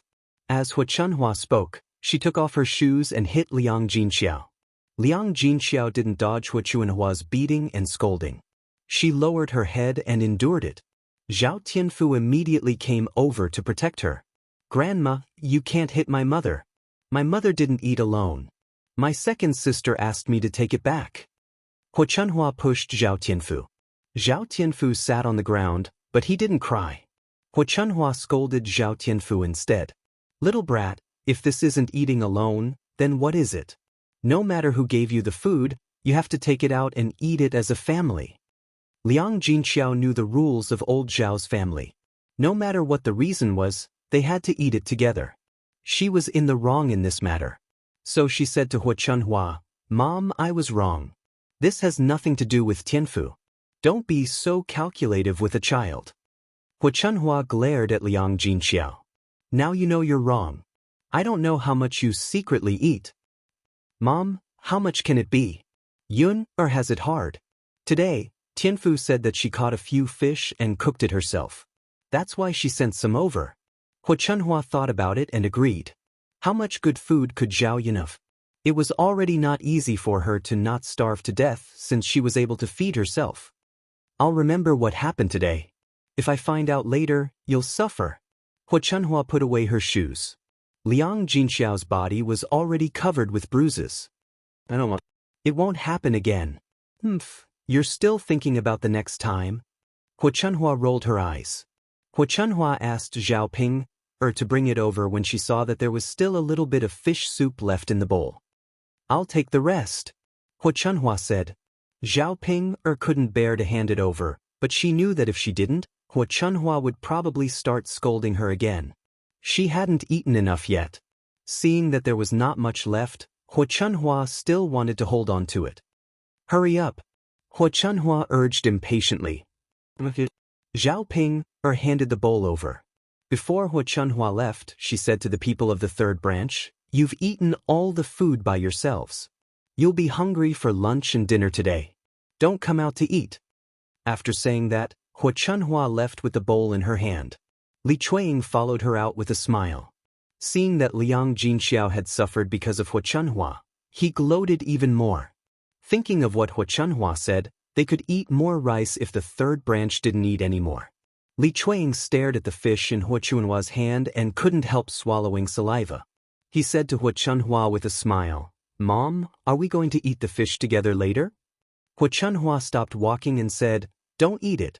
Don't you see that there's only so much left in the bowl? Each of us won't be able to eat a single bite." Li Chuiying curled his lips. He was unwilling to give up. "But Mom, but what? There's still so much left. Go back and give it to your younger sister. Your younger sister has been starving these days," Hua Chunhua said and walked towards Zhao Xinhui's room. She shouted from a distance, "Your mom made something good for you. Come and have a taste." Chapter 106. Li Chuiying secretly cursed the damned old woman behind her back as she thought of her own daughter. She was already so old, yet she was still unmarried. She wanted to shove all the good stuff into her hands. Didn't she work so hard just to have a bite? No, if she really found out that the third branch was eating alone, she would threaten the third branch herself. She couldn't let this old woman find out. That way, she could at least have a bite and satisfy her craving. Li Chuiying flung her sleeves. Forget it. She couldn't win against this old woman. She was shrewd. Hua Chunhua entered Zhao Xinhui's room. Zhao Xinhui came back with some wildflowers and was fiddling with them in front of the mirror on the table. They didn't have a bronze mirror at home. If she wanted to see her face clearly, she had to fill a basin with water and stand in front of the mirror. But the reflection in the water couldn't be clearer than a bronze mirror. When Shen Pan married into the family, she brought some dowry with her. She took a fancy to Shen Pan's bronze mirror, so Shen Pan generously gave it to her. So, in the entire old Zhao family, she was only slightly more polite to Shen Pan. She didn't treat anyone else nicely. Zhao Xinhui put a flower behind her ear, making her entire face appear more beautiful. Zhao Xinhui looked at herself in the mirror with satisfaction. When she saw Hua Chunhua enter, she asked Hua Chunhua, "Mother, look. Do I look good?" Hua Chunhua came in to take a look. She had never seen Zhao Xinhui like this before. When she dressed up properly, she didn't lose out to the young ladies in the city. It was a small face that had completely inherited her and her old man's looks. "You look good, you look good. My Hui is the prettiest," Hua Chunhua praised repeatedly. When Zhao Xinhui heard Hua Chunhua's words, not only was she not happy, but she also had a bitter expression on her face. Hua Chunhua hurriedly asked, "What's wrong, Hui? Why do you look unhappy?" "Mother, what's the use of dressing up nicely? Look at me, it doesn't match at all. Didn't you say you would buy clothes and jewelry for me? Why haven't you bought them for me yet?" As soon as Hua Chunhua saw that Zhao Xinhui was unhappy, she became a little anxious and immediately coaxed, "Hui, it's not that Mother didn't keep her promise. It's just that I've been too busy these days. There's so much work in the fields that I can't leave." "So, Mother, when will you take me to buy it?" Zhao Xinhui asked and pursed his lips. "If you don't want to buy it for me, then forget it. At most, I don't want it." After that, Zhao Xinhui's face turned cold, as if she didn't want to talk to Hua Chunhua. Hua Chunhua hurriedly said, "Hui, bye. Mother will take you to the city tomorrow to buy, okay?" "Really? Of course it's true. Mother, you're still the best to me." Zhao Xinhui's face seemed to have changed and was instantly full of smiles. "Of course, you're my daughter. If I don't treat you well, who will I treat well?" "Mother, don't worry. If I marry Master Shitzi in the future, I'll definitely take you to live a good life. I'll give you good food and good clothes every day. When the time comes, I'll buy you whatever you want." Hua Chunhua was coaxed by Zhao Xinhui and began to imagine her good life in the future. She was in an exceptionally good mood. Chapter 107. Hui, you'll look better if you eat more, Hua Chunhua added. Zhao Xinhui glanced at the bowl on the table and asked, Mother, is this fish? Yes, it should be. Zhao Xinhui leaned over and sniffed it. It smelled good, much better than the food she cooked at home. Mother, where did you get this? Hua Chunhua snorted at the mention of this. Yun gave it to the third branch. They ate it all by themselves and I caught them. There's still a lot left, so I brought it over for you. Where did Zhao Yuner get it? She's really capable. She can even get delicious food. This fish is actually not a good thing. There are some in the river, but I don't know how this girl made it so fragrant. It smells delicious. We try it. Zhao Xinhui tasted it and said, It's delicious, Mother. Her fish is really delicious. You should cook it for me next time. Hua Chunhua laughed embarrassedly. How would I know how she made it? Then go and ask her. You don't have to ask. Let third sister-in-law do it. Hua Chunhua thought about it and agreed. She smiled and said, Okay, let third sister-in-law ask. When she catches the fish, I'll cook it for you. But on the other side, in the third branch's room, Zhao Ping complained in front of Liang Jinxiao, Mother, why is grandmother like this? Isn't it just a little food? If everyone eats it together, we won't be able to eat it. She only knows how to bully us. Liang Jinxiao glared at Zhao Ping. Ping, don't talk nonsense. After all, it's our fault. Mother, what did we do wrong? There are many people who eat alone at home. Every time eldest cousin-in-law brings back delicious food from her parents' home, she eats it in her own room. She doesn't even take it out for us to eat. Zhao Ping felt a little indignant. Not to mention Shen Pan, it wasn't like the other families hadn't eaten all of the money by themselves. Some of them even hid some of their own money. Only her parents were so honest. In fact, he was just a fool. Ping, your cousin-in-law is different after all.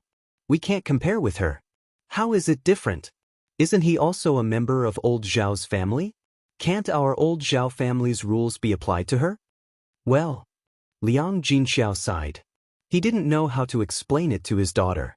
There was no such thing as absolute fairness in this world. Shen Pan's family was different. Old Zhao's family didn't dare offend them.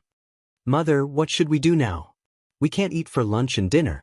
Won't we starve to death? After Zhao Ping finished complaining, Liang Jinxiao was just about to say that they should bear with it for today, but Zhao Ping opened her mouth again. Mother, let's go to Zhao Yun's place to eat. She has delicious food there too. Ping, it's not good. Your younger sister doesn't have it easy. Mother, it's not a big deal. Isn't it just 2 meals? You usually send her so much food. What's wrong with us going to eat a little? We can't starve for a whole day, right?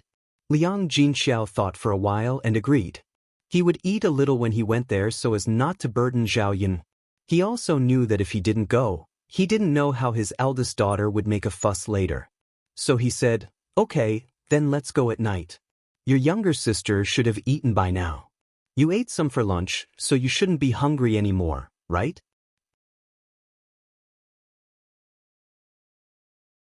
Chapter 108. In the afternoon, Zhao Yun picked a big fish and sent it to Mulan. After all, Mulan had defended her before, so she wanted to thank her for it. When it was time for Family Zhu, the men of Family Zhu all went to work in the fields. It was the busiest time for farming. The women of Family Zhu were at home. As soon as they entered the courtyard of Family Zhu, they heard the cries of the Family Zhu's child. It was probably the child of Mulan's sister-in-law. The child was crying miserably. In the courtyard of Family Zhu, Mulan was doing some small chores. These days, she had brought back some bamboo from the mountains and was now weaving some bamboo baskets and wicker baskets. There were already some woven baskets on the ground at the side. They looked very delicate and were very good. Zhao Yun didn't know that Mulan was so skillful in weaving these things. However, these baskets and wicker baskets could be sold for money in the town. Sister Mulan. Zhao Yun called out. Mulan turned to look at Zhao Yun. She stopped what she was doing and said with a smile, Yun, why are you here? Zhao Yun said, I caught some fish and sent one to you. Zhao walked to Mulan's side and waved the fish in her hand in front of Mulan. I picked the biggest fish for you. Sister Yun, you're too polite. You should keep it for yourself. Why did you send it to me? It's okay.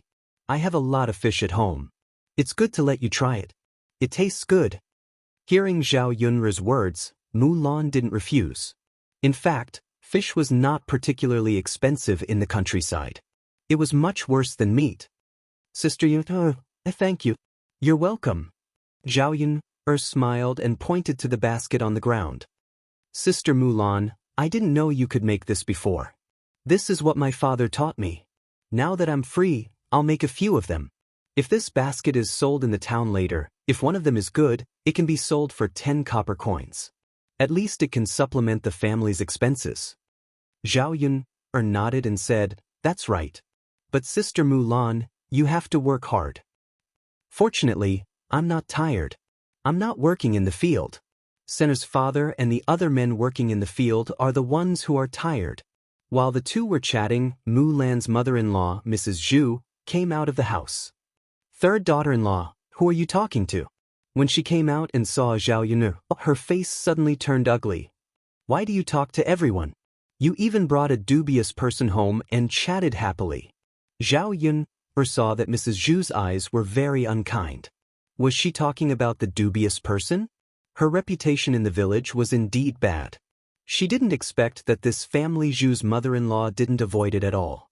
She directly said this sentence in front of her. She was really unwilling to put on a show. Mulan glanced at Zhao Yun awkwardly. She knew that her mother-in-law's words must have made Zhao Yun sad. Facing Mrs. Zhu's dark face, Mulan explained, Mother, Sister Yun, came here this time to bring us fish to eat. Mulan said as she took the fish from Zhao Yun's hand and handed it to old Madame Zhu.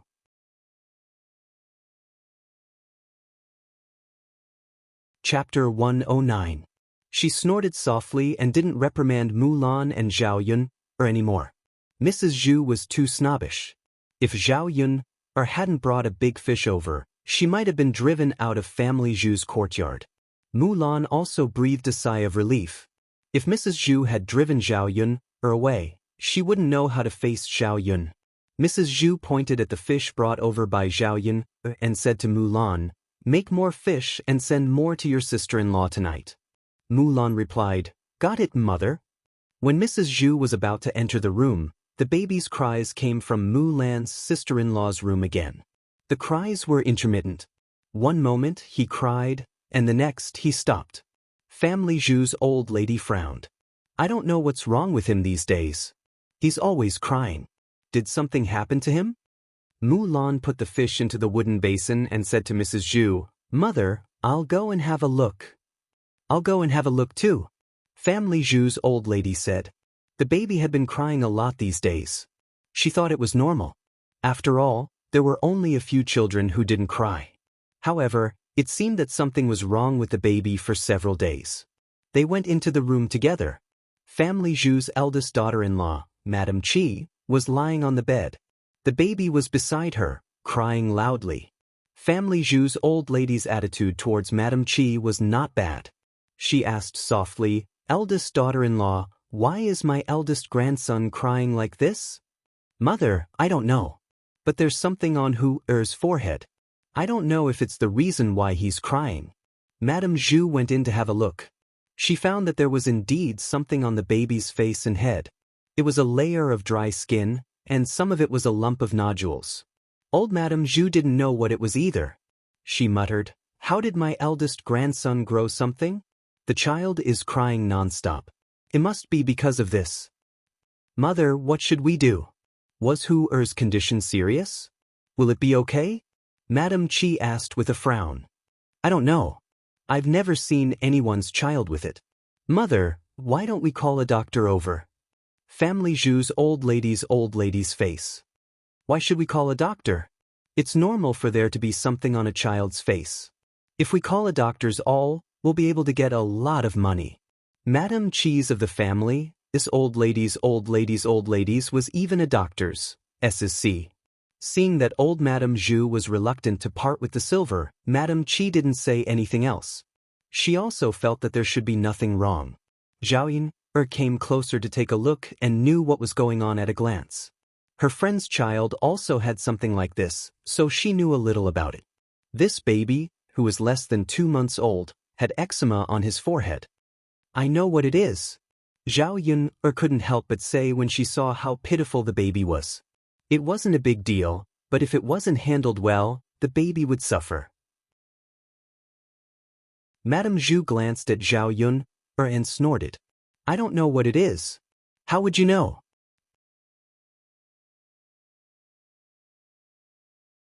Chapter 110. Mulan said, Mother, you can't say that. There are so many things in this world. What if Yun knows something? After Mulan finished speaking, she glanced at her as if she was afraid of Family Zhu. Old Madame Family Zhu glared at Mulan unhappily. Mulan was so scared that she quickly lowered her head. However, she felt that Mulan was right. Although she did not admit it, she knew that Mulan's words made sense. Thus, she said to Zhao Yun, since you know, then tell me what it is. This is eczema. It's most common in children when they are 1 or 2 months old. How can it be treated? Old Madame Family Zhu asked. It was useless to just know what it was. She had to know how to treat it. In the 21st century, children who had eczema were basically smeared with some ointment. There was definitely no ointment in this era. The child's eczema was not very serious. It might be better if he paid more attention to other aspects and did not use any ointment. Looking at the environment in Madame Qi's room, she reminded her to open the doors and windows and not close them tightly. The child's clothes should not be too wrapped up. In addition, Madame Qi had to pay attention to the child's diet. The child's eczema was also related to the mother's milk. It's best to eat less spicy and stimulating food. Also, you can't eat things like fish. Auntie, you can't let sister-in-law taste the fish I sent over. Judging by this, it will probably get better in 2 days, Zhao Yun said. Old Madame Family Zhu was skeptical of Zhao Yun's words. However, seeing that Zhao Yun spoke in an orderly manner, it did not seem like she was lying. Anyway, she did not have to pay for it. There was no harm in following Zhao Yun's instructions and giving it a try. However, Madame Qi was a little unhappy. Mother, if I can't eat this and that, then what should I eat? Old Madame Family Zhu looked at Madame Qi. Just bear with it for a while. Otherwise, what will happen to you? If you don't want to get better, then continue eating. Madame Qi pursed her lips. She wanted to eat, but she also wanted her child to be well. It wasn't easy for her to give birth to a child. After such a long time, she was able to eat a little more good food. If she was controlled like this, she wouldn't be able to eat anything good again. Mother, then I won't eat it, Madame Qi said. After leaving Family Zhu, Zhao Yun took 2 fish to Auntie Lu's house. Auntie Lu was sitting at the door facing the light outside, sewing something in her hands. Zhao Yun walked closer and saw that Auntie Lu was making cloth shoes. In ancient times, the clothes and shoes on their feet were all made by themselves. The cloth shoes that were made were much sturdier and more comfortable to wear than the shoes bought in the 21st century. It was just that the cloth shoes were a little more troublesome to make. The stitches were very fine, and every stitch and thread would take at least 1 or 2 days to make a pair of shoes. Aunt Lu! Zhao Yun called out. Auntie Lu was so focused on making shoes that she didn't hear Zhao Yun's footsteps. Yun, you're here? When Auntie Lu saw Zhao Yun, there was a smile on her face. When she smiled, she looked even more amiable. Yes, Auntie Lu. I caught some fish and brought 2 for you, Zhao Yun said. Hey, you little girl. You can just keep the fish for yourself. Why did you bring them to me? It's okay. There are still many fish at home.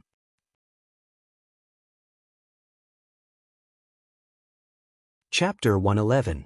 Auntie Lu had always been so polite, which made Zhao Yun a little embarrassed. She had finally gotten something good and sent it over, but Auntie Lu wanted to return it. Zhao Yun knew Auntie Lu's character. Even if she said she didn't want it, Auntie Lu would definitely give it to her. Fortunately, these cloth shoes were not worth much, or else she would be embarrassed to accept it. Thank you, Auntie. Auntie Lu smiled and waved her hand. You're welcome. I have a lot of free time at home anyway. Daodu is a child and he grows up quickly. Soon, the shoes won't fit him. Auntie Lu, teach me later. I'll learn too, Zhao Yun said. Her needlework was still passable, and she could only mend clothes. She really didn't know how to make shoes. Okay, but Yun, didn't your mother teach you this before? Zhao Yun, shook her head. No, I forgot when I taught it when I was young. It's okay. Learn from Auntie in the future. Auntie will teach you. Okay. Auntie Lu put down the needlework in her hand and put Zhao Yun's fish into a wooden basin. She put some water in it and prepared to eat it at night. The men in the family went out to work. Auntie Lu also had 2 sons, and they hadn't separated yet. Now, one daughter-in-law went back to her mother's house, and the other went out to gather pigweed. The people in the countryside would raise some livestock. Other than some chickens and ducks, they would also raise pigs. A pig could be sold during the new year. Not only could they get some money, but they could also leave some for their family. Then, they wouldn't have to sell meat anymore. Zhao Yun saw that Auntie Lu's pigsty was built outside. In ancient times, pigs were not fed with pig feed, but with pigweed or bran. This way of raising pigs could save a lot of food, and the pigs tasted better than the pork of the 21st century. Mother, I'm back. Not far away, a woman in her early 30s walked in. It was Auntie Lu's eldest daughter-in-law, Zhou Shi. Zhou Shi was wearing plain clothes, and her hair was combed neatly. It was probably because he had been working for a long time that his skin was a little dark. He was 30 years old and looked a little old, but one look and one could tell that he was a person who was doing his job. Madame Zhou carried a basket on her back, which was filled with pigweed. She had gone to gather pigweed just now. Seeing Zhao Yun coming, Mrs. Zhou also greeted Zhao Yun with a smile. Yun, you're here. Hello, sister-in-law. Madame Zhou smiled and put down the basket in her hand. Mother, I'm going to feed the pigs. It's spring, so there's a lot of pigweed. Our little pigs can grow fat. That's good. Go ahead. Yes. There were 3 little pigs in the pigsty. The big pig had been killed and sold at the end of last year. These were all captured not long ago. Mrs. Zhou skillfully put the pigweed into the pigsty and muttered a few words. A few piglets ran over and began to fight for the pigweed. Zhao Yun looked at the piglets. They were pink and tender and looked quite cute. Hearing Mrs. Zhou's words, Zhao Yun began to think about whether she should raise 2 little pigs. Not to mention exchanging them for money. After killing them, Daodu could eat a lot of pork. Pigs ate pigweed and bran, so it didn't cost much to raise a pig.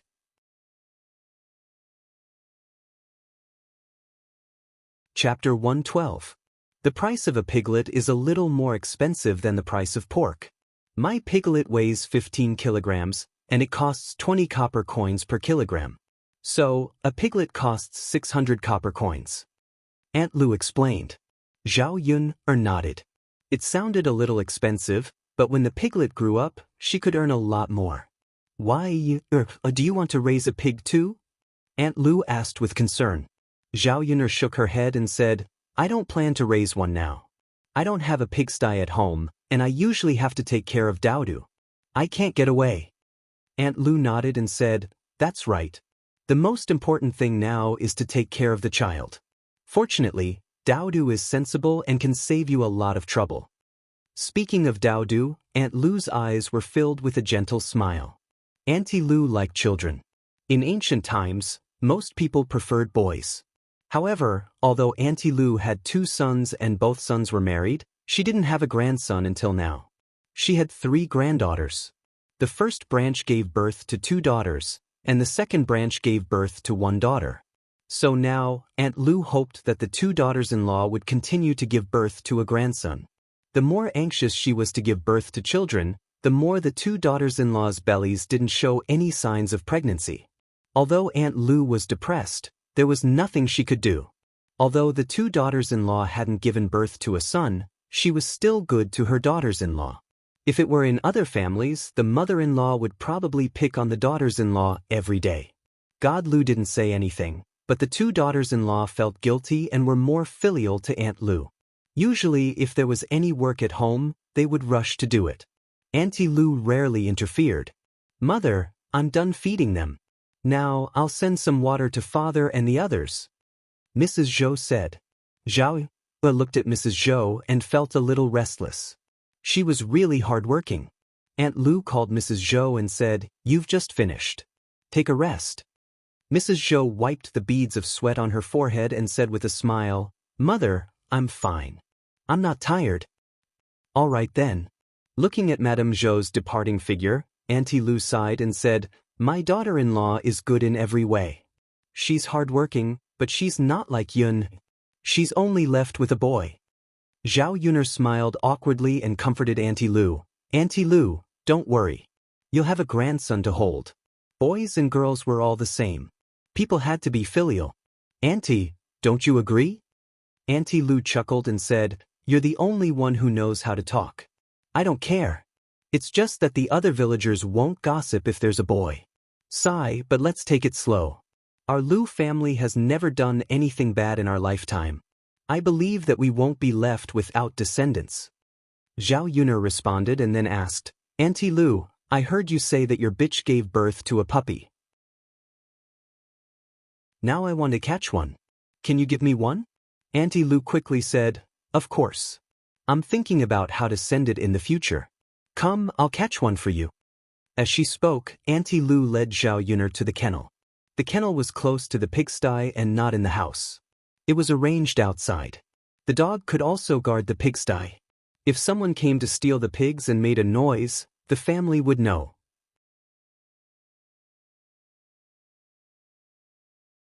Chapter 113. On top of the straw lay a big white dog, and there were 4 or 5 puppies in the kennel. Among these puppies, 4 of them had white fur, just like the female dog. The puppies were all lying on the female dog's body, sucking milk with all their might. The puppies weren't very big, just a little bigger than a mouse. Looking at these cute puppies, Zhao Yun couldn't wait to get one and play with it in her hands. However, these puppies couldn't be casually touched by strangers. The female dog protected the puppies. If Zhao Yun touched the puppies, she would definitely be bitten by the female dog. At this moment, another puppy's whining came from the kennel. Zhao Yun took a closer look and found that there was a small black dog curled up in a small corner. It was whining as if it was crying. This black puppy's fur color was clearly different from the other dogs in the kennel. The black puppy's body was thinner than the other white puppies. Looking at its pitiful appearance, it really made one's heart ache. Auntie Lou said, "Sigh, little black is being ostracized again." Zhao looked at Auntie Lou, puzzled. She didn't understand what Auntie Lou meant. Auntie Lou explained, "This little black's fur is different from the other puppies. Every time it wants to drink milk, my big white won't let it drink. It has to be the other puppies who finish drinking before it can drink a few mouthfuls. Little black often whines when it's hungry. It's really pitiful." When Zhao Yun heard this, she felt that little black was pitiful, but she also wanted to laugh. Auntie Lou's big white was really interesting. Normally, female dogs would treat their children equally, but because little black's fur color didn't follow her, she treated little black so differently. After Auntie Lou finished speaking, she called out to Zhao Yuna, "Yuner girl, take a look yourself. There are so many puppies here. Which one do you want?" Zhao Yuner glanced at them. In fact, she didn't care about any of them. Little Hay was the most pitiful. It was still whimpering, so she said to Auntie Lou, "Auntie Lou, why don't you give Little Hay to me?" "Little Black? That's good too. If you bring it back, Xiao Hay won't be bullied anymore," said Aunt Lou. She bent down and picked up Blackie from the kennel. Dabai glanced at Auntie Lou, but he didn't have much of a reaction. Instead, he licked the other puppies that were nursing. Dabai didn't care about Little Hay at all. After Auntie Lou put some distance between them, she handed Little Hay to Zhao Yuner and said to Zhao Yuner, "Yuner girl, Little Hay is yours. You can take it back." Zhao Yuner held Little Hay in her hands. Little Hay's body was a little soft. Once it was in Zhao Yuner's hands, Little Hay stopped whimpering. It stared at Zhao Yuner with its black eyes. It looked very obedient. This little black puppy seemed to be intelligent. Zhao Yuner immediately liked it. She rubbed Little Hay's head and said to Little Hay, don't cry. I'll feed you when we go back. I'll treat you well. Little Hay whimpered twice, as if it was responding to Zhao Yun. Then, it licked Zhao Yun's hand with its small, soft tongue. Auntie Lu, Little Hay is very intelligent. Zhao Yun said with a smile. Dabai is smart too. It's normal that Little Hay is smart too. Oh, Auntie Lu, what should I feed Little Hay when we go back? Can Little Hay eat rice?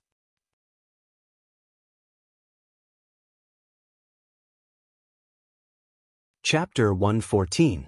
Auntie Lu nodded. Of course it can. Puppies are different from humans. Humans can't eat rice for a month or two, but puppies can. Zhao Yun breathed a sigh of relief. That's good. Otherwise, she wouldn't know where to find milk to feed this puppy. Little Yun, it will take a few more months for Little Black to grow up. Don't worry, there's no rush. Ha! Zhao Yun carried Little Black back from Auntie Lu's place. Little Black glanced at Dabai and whimpered a few times. On the way back, he stopped crying. Along the way, Little Black's black eyes glanced at Zhao Yun from time to time. When they reached home, Zhao Yun called Daodu over. Daodu, Mom caught a puppy for you. Daodu was playing with mud in a corner with Zhao Yun. Upon hearing that Zhao Yun had caught a puppy, he immediately ran over. Mom, where's the puppy? Zhao Yun handed the puppy in her hands to Daodu. Isn't it cute? Daodu stared at Little Black in Zhao Yun's hands and tapped it. Little animals were also very fond of children. Daodu immediately fell in love with Little Black, and a bright smile appeared on his little face. It's cute, Mom. It's really cute. Can I hug it? Daodu's eyes sparkled as he looked at Zhao Yun with anticipation. Zhao Yun smiled. Of course you can. Come, Daodu, be careful not to drop it. Okay. Little Black didn't resist at all when he was in Daodu's hands. He obediently laid on Daodu's little hands and even stuck out his pink tongue to lick Daodu's palm. It tickled when he licked it and Daodu giggled. Mother, it's licking my hand. Daodu giggled. Does Daodu like it? I like it. Daodu carefully carried Little Black into his arms, afraid that he would hurt Little Black. Daodu, give it a name, Zhao Yun said. The little puppy had to have a name.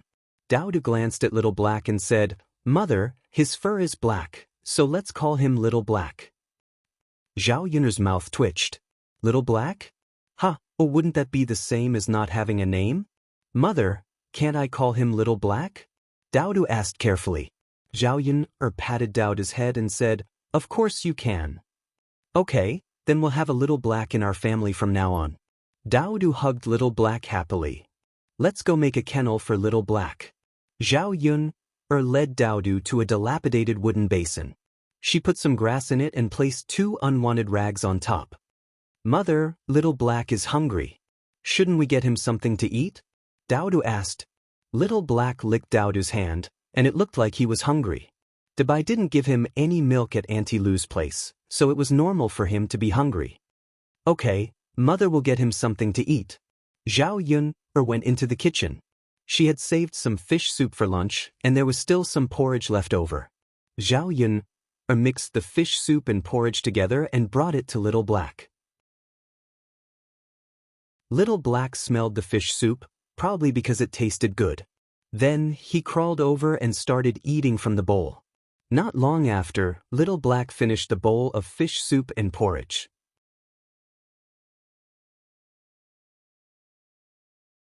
Chapter 115. After Little Hay ate Zhao Yun's meal, it became even more attached to Daodu.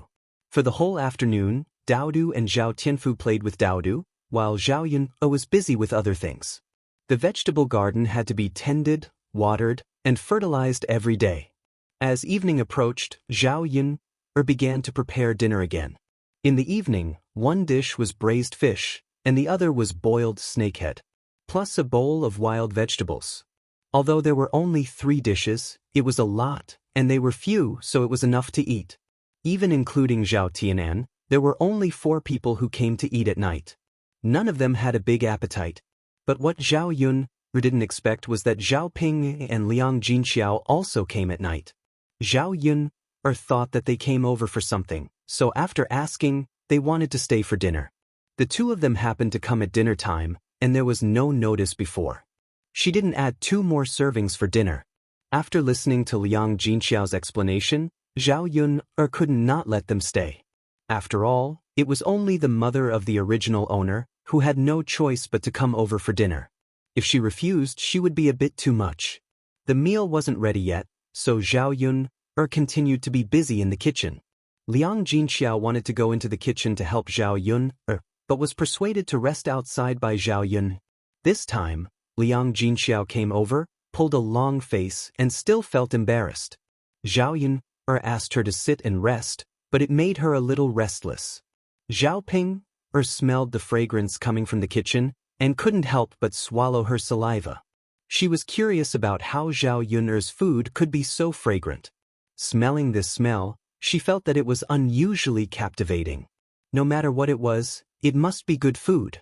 In comparison, eating at Zhao Yun's place was much better than eating at old Zhao's place. Zhao Ping didn't eat much at noon. Now that she was hooked by the aroma, her stomach began to growl. Zhao Ping grumbled, "Zhao Yun, why are you cooking so slowly? Are you doing it on purpose? I'm starving. Hurry up and serve me the dishes." Zhao Ping thought that Zhao Yun couldn't hear her in the kitchen, but in fact, Zhao Yun could hear her clearly. He snorted coldly. If not for Liang Jinxiao's presence, she would have kicked Zhao Ping out. Zhao Yun knew that once she chased Zhao Ping away, Liang Jinxiao would definitely feel embarrassed and would probably leave as well. She didn't eat at noon. If she didn't eat at night, her body wouldn't be able to stand it. Liang Jinxiao glared at Zhao Ping. "Can you stop talking? It's not easy for Yun to cook." "Mother, aren't I hungry? Aren't you hungry?" Liang Jinxiao touched his stomach. He was indeed hungry. "Let's wait a little longer. Anyway, it should be ready soon." After the rice in the pot was stewed, Zhao Yun brought out the rice and invited them to eat. Seeing Daodu standing outside, Zhao Yun asked, "Daodu, why don't you come in? It's time to eat." Hearing Zhao Yun's words, Daodu ran to Zhao Yun and hugged Zhao Yun's leg. He glanced at Zhao Ping. Obviously, he saw that Zhao Ping was scared. Last time, Zhao Ping slapped Daodu. Daodu was probably still traumatized.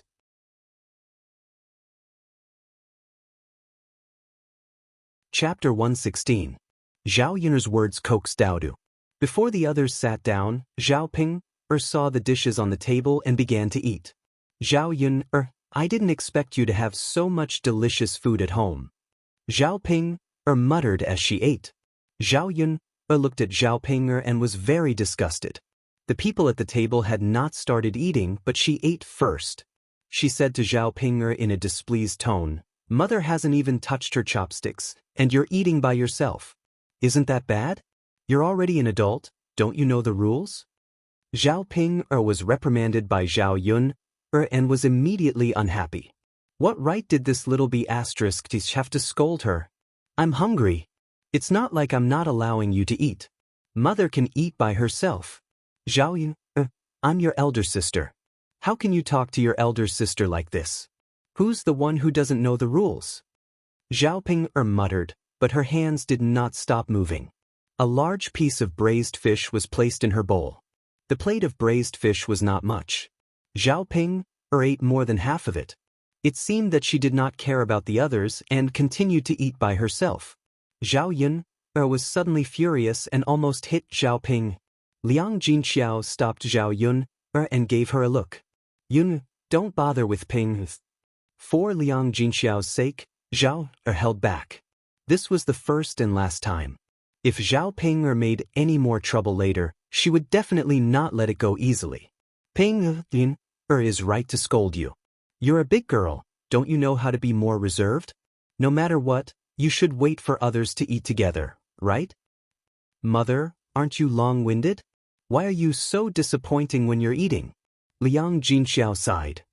"Ping, you're already so old. When will you be more sensible? What will you do when you marry into your husband's family in the future?" Zhao Yun sneered in her heart. With Zhao Ping's appearance, it would be strange if she could marry. As long as the man's eyes were not blind, Zhao Ping would not be accepted even if she was given to others. Mother, how am I not sensible? Why are you nagging? Are you going to eat or not?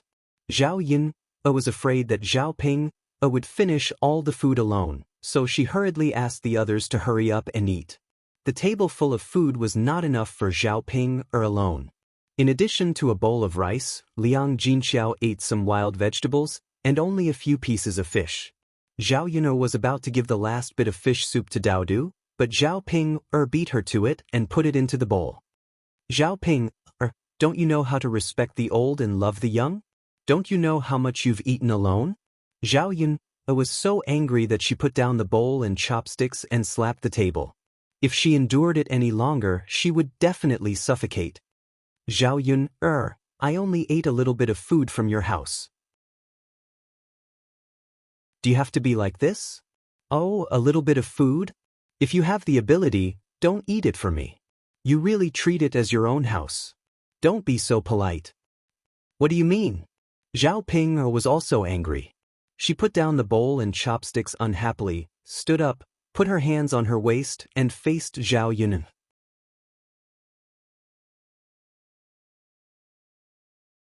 Chapter 117. Zhao Ping was not as strong as Zhao Yun, so Zhao Yun could only push her away. After throwing her out, she yelled at Liang Jinxiao, Look at Zhao Yun. Isn't she too much? Liang Jinxiao looked at Zhao Yun, then looked at Zhao Ping and sighed. Both of them were her daughters, so she could not side with either of them. Zhao Ping had indeed gone a little overboard today. Originally, the family was eating happily together, but she had unknowingly eaten so much. Zhao Yun should have said a few words. All right, Ping, let's go back when you're done eating. Don't make a fuss and attract other people's ridicule. Liang Jinxiao glared at Zhao Ping, then walked out of the house and said to Zhao Yun, Mom is done eating. I'll go back first. Zhao Yun nodded and said, Okay, take care. It's a little dark. Be careful on the road. I know. As Liang Jinxiao spoke, she pulled Zhao Ping away. If they stayed any longer, Liang Jinxiao was afraid that the two sisters would fight. If that happened, the family would see each other frequently in the future. It would be very awkward. On the way, Zhao Ping complained to Liang Jinxiao, Mom, you're biased. Why didn't you scold Zhao Yun for her behavior? Why did you let me go? Ping, she's your sister. It's enough that we came here to eat. You ate so much tonight. How can Yun be happy? Isn't it just eating? Mom, we're a family. She has so many things that belong to you.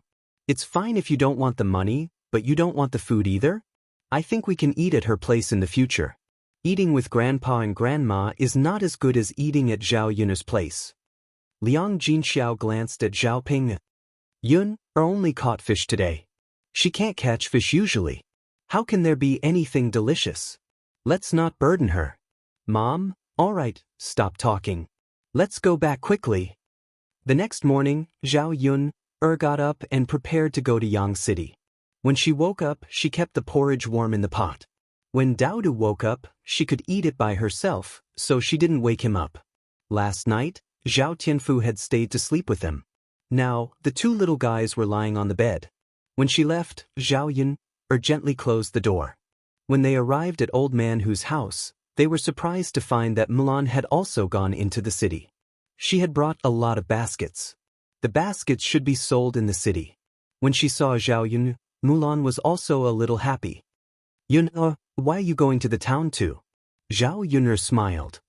Didn't I tell you yesterday that I caught fish? I'm going to the town to sell fish today. Oh, that's the best. The two of us can accompany each other. Zhao Yun nodded and said, yes. She thought that with Mulan's company, the journey might not be so boring. Just as Papa, who was about to leave with the carriage, he heard Hua Chuanhua's anxious voice. Wait a moment, wait a moment. Hua Chuanhua shouted at Old Man Hu while urging Zhao Xinhui to hurry up. Hurry up. If you slow down, Father Hu's carriage will leave. I told you to hurry up. You've been dawdling all morning. You're tuning in to the Passion Pages YouTube channel.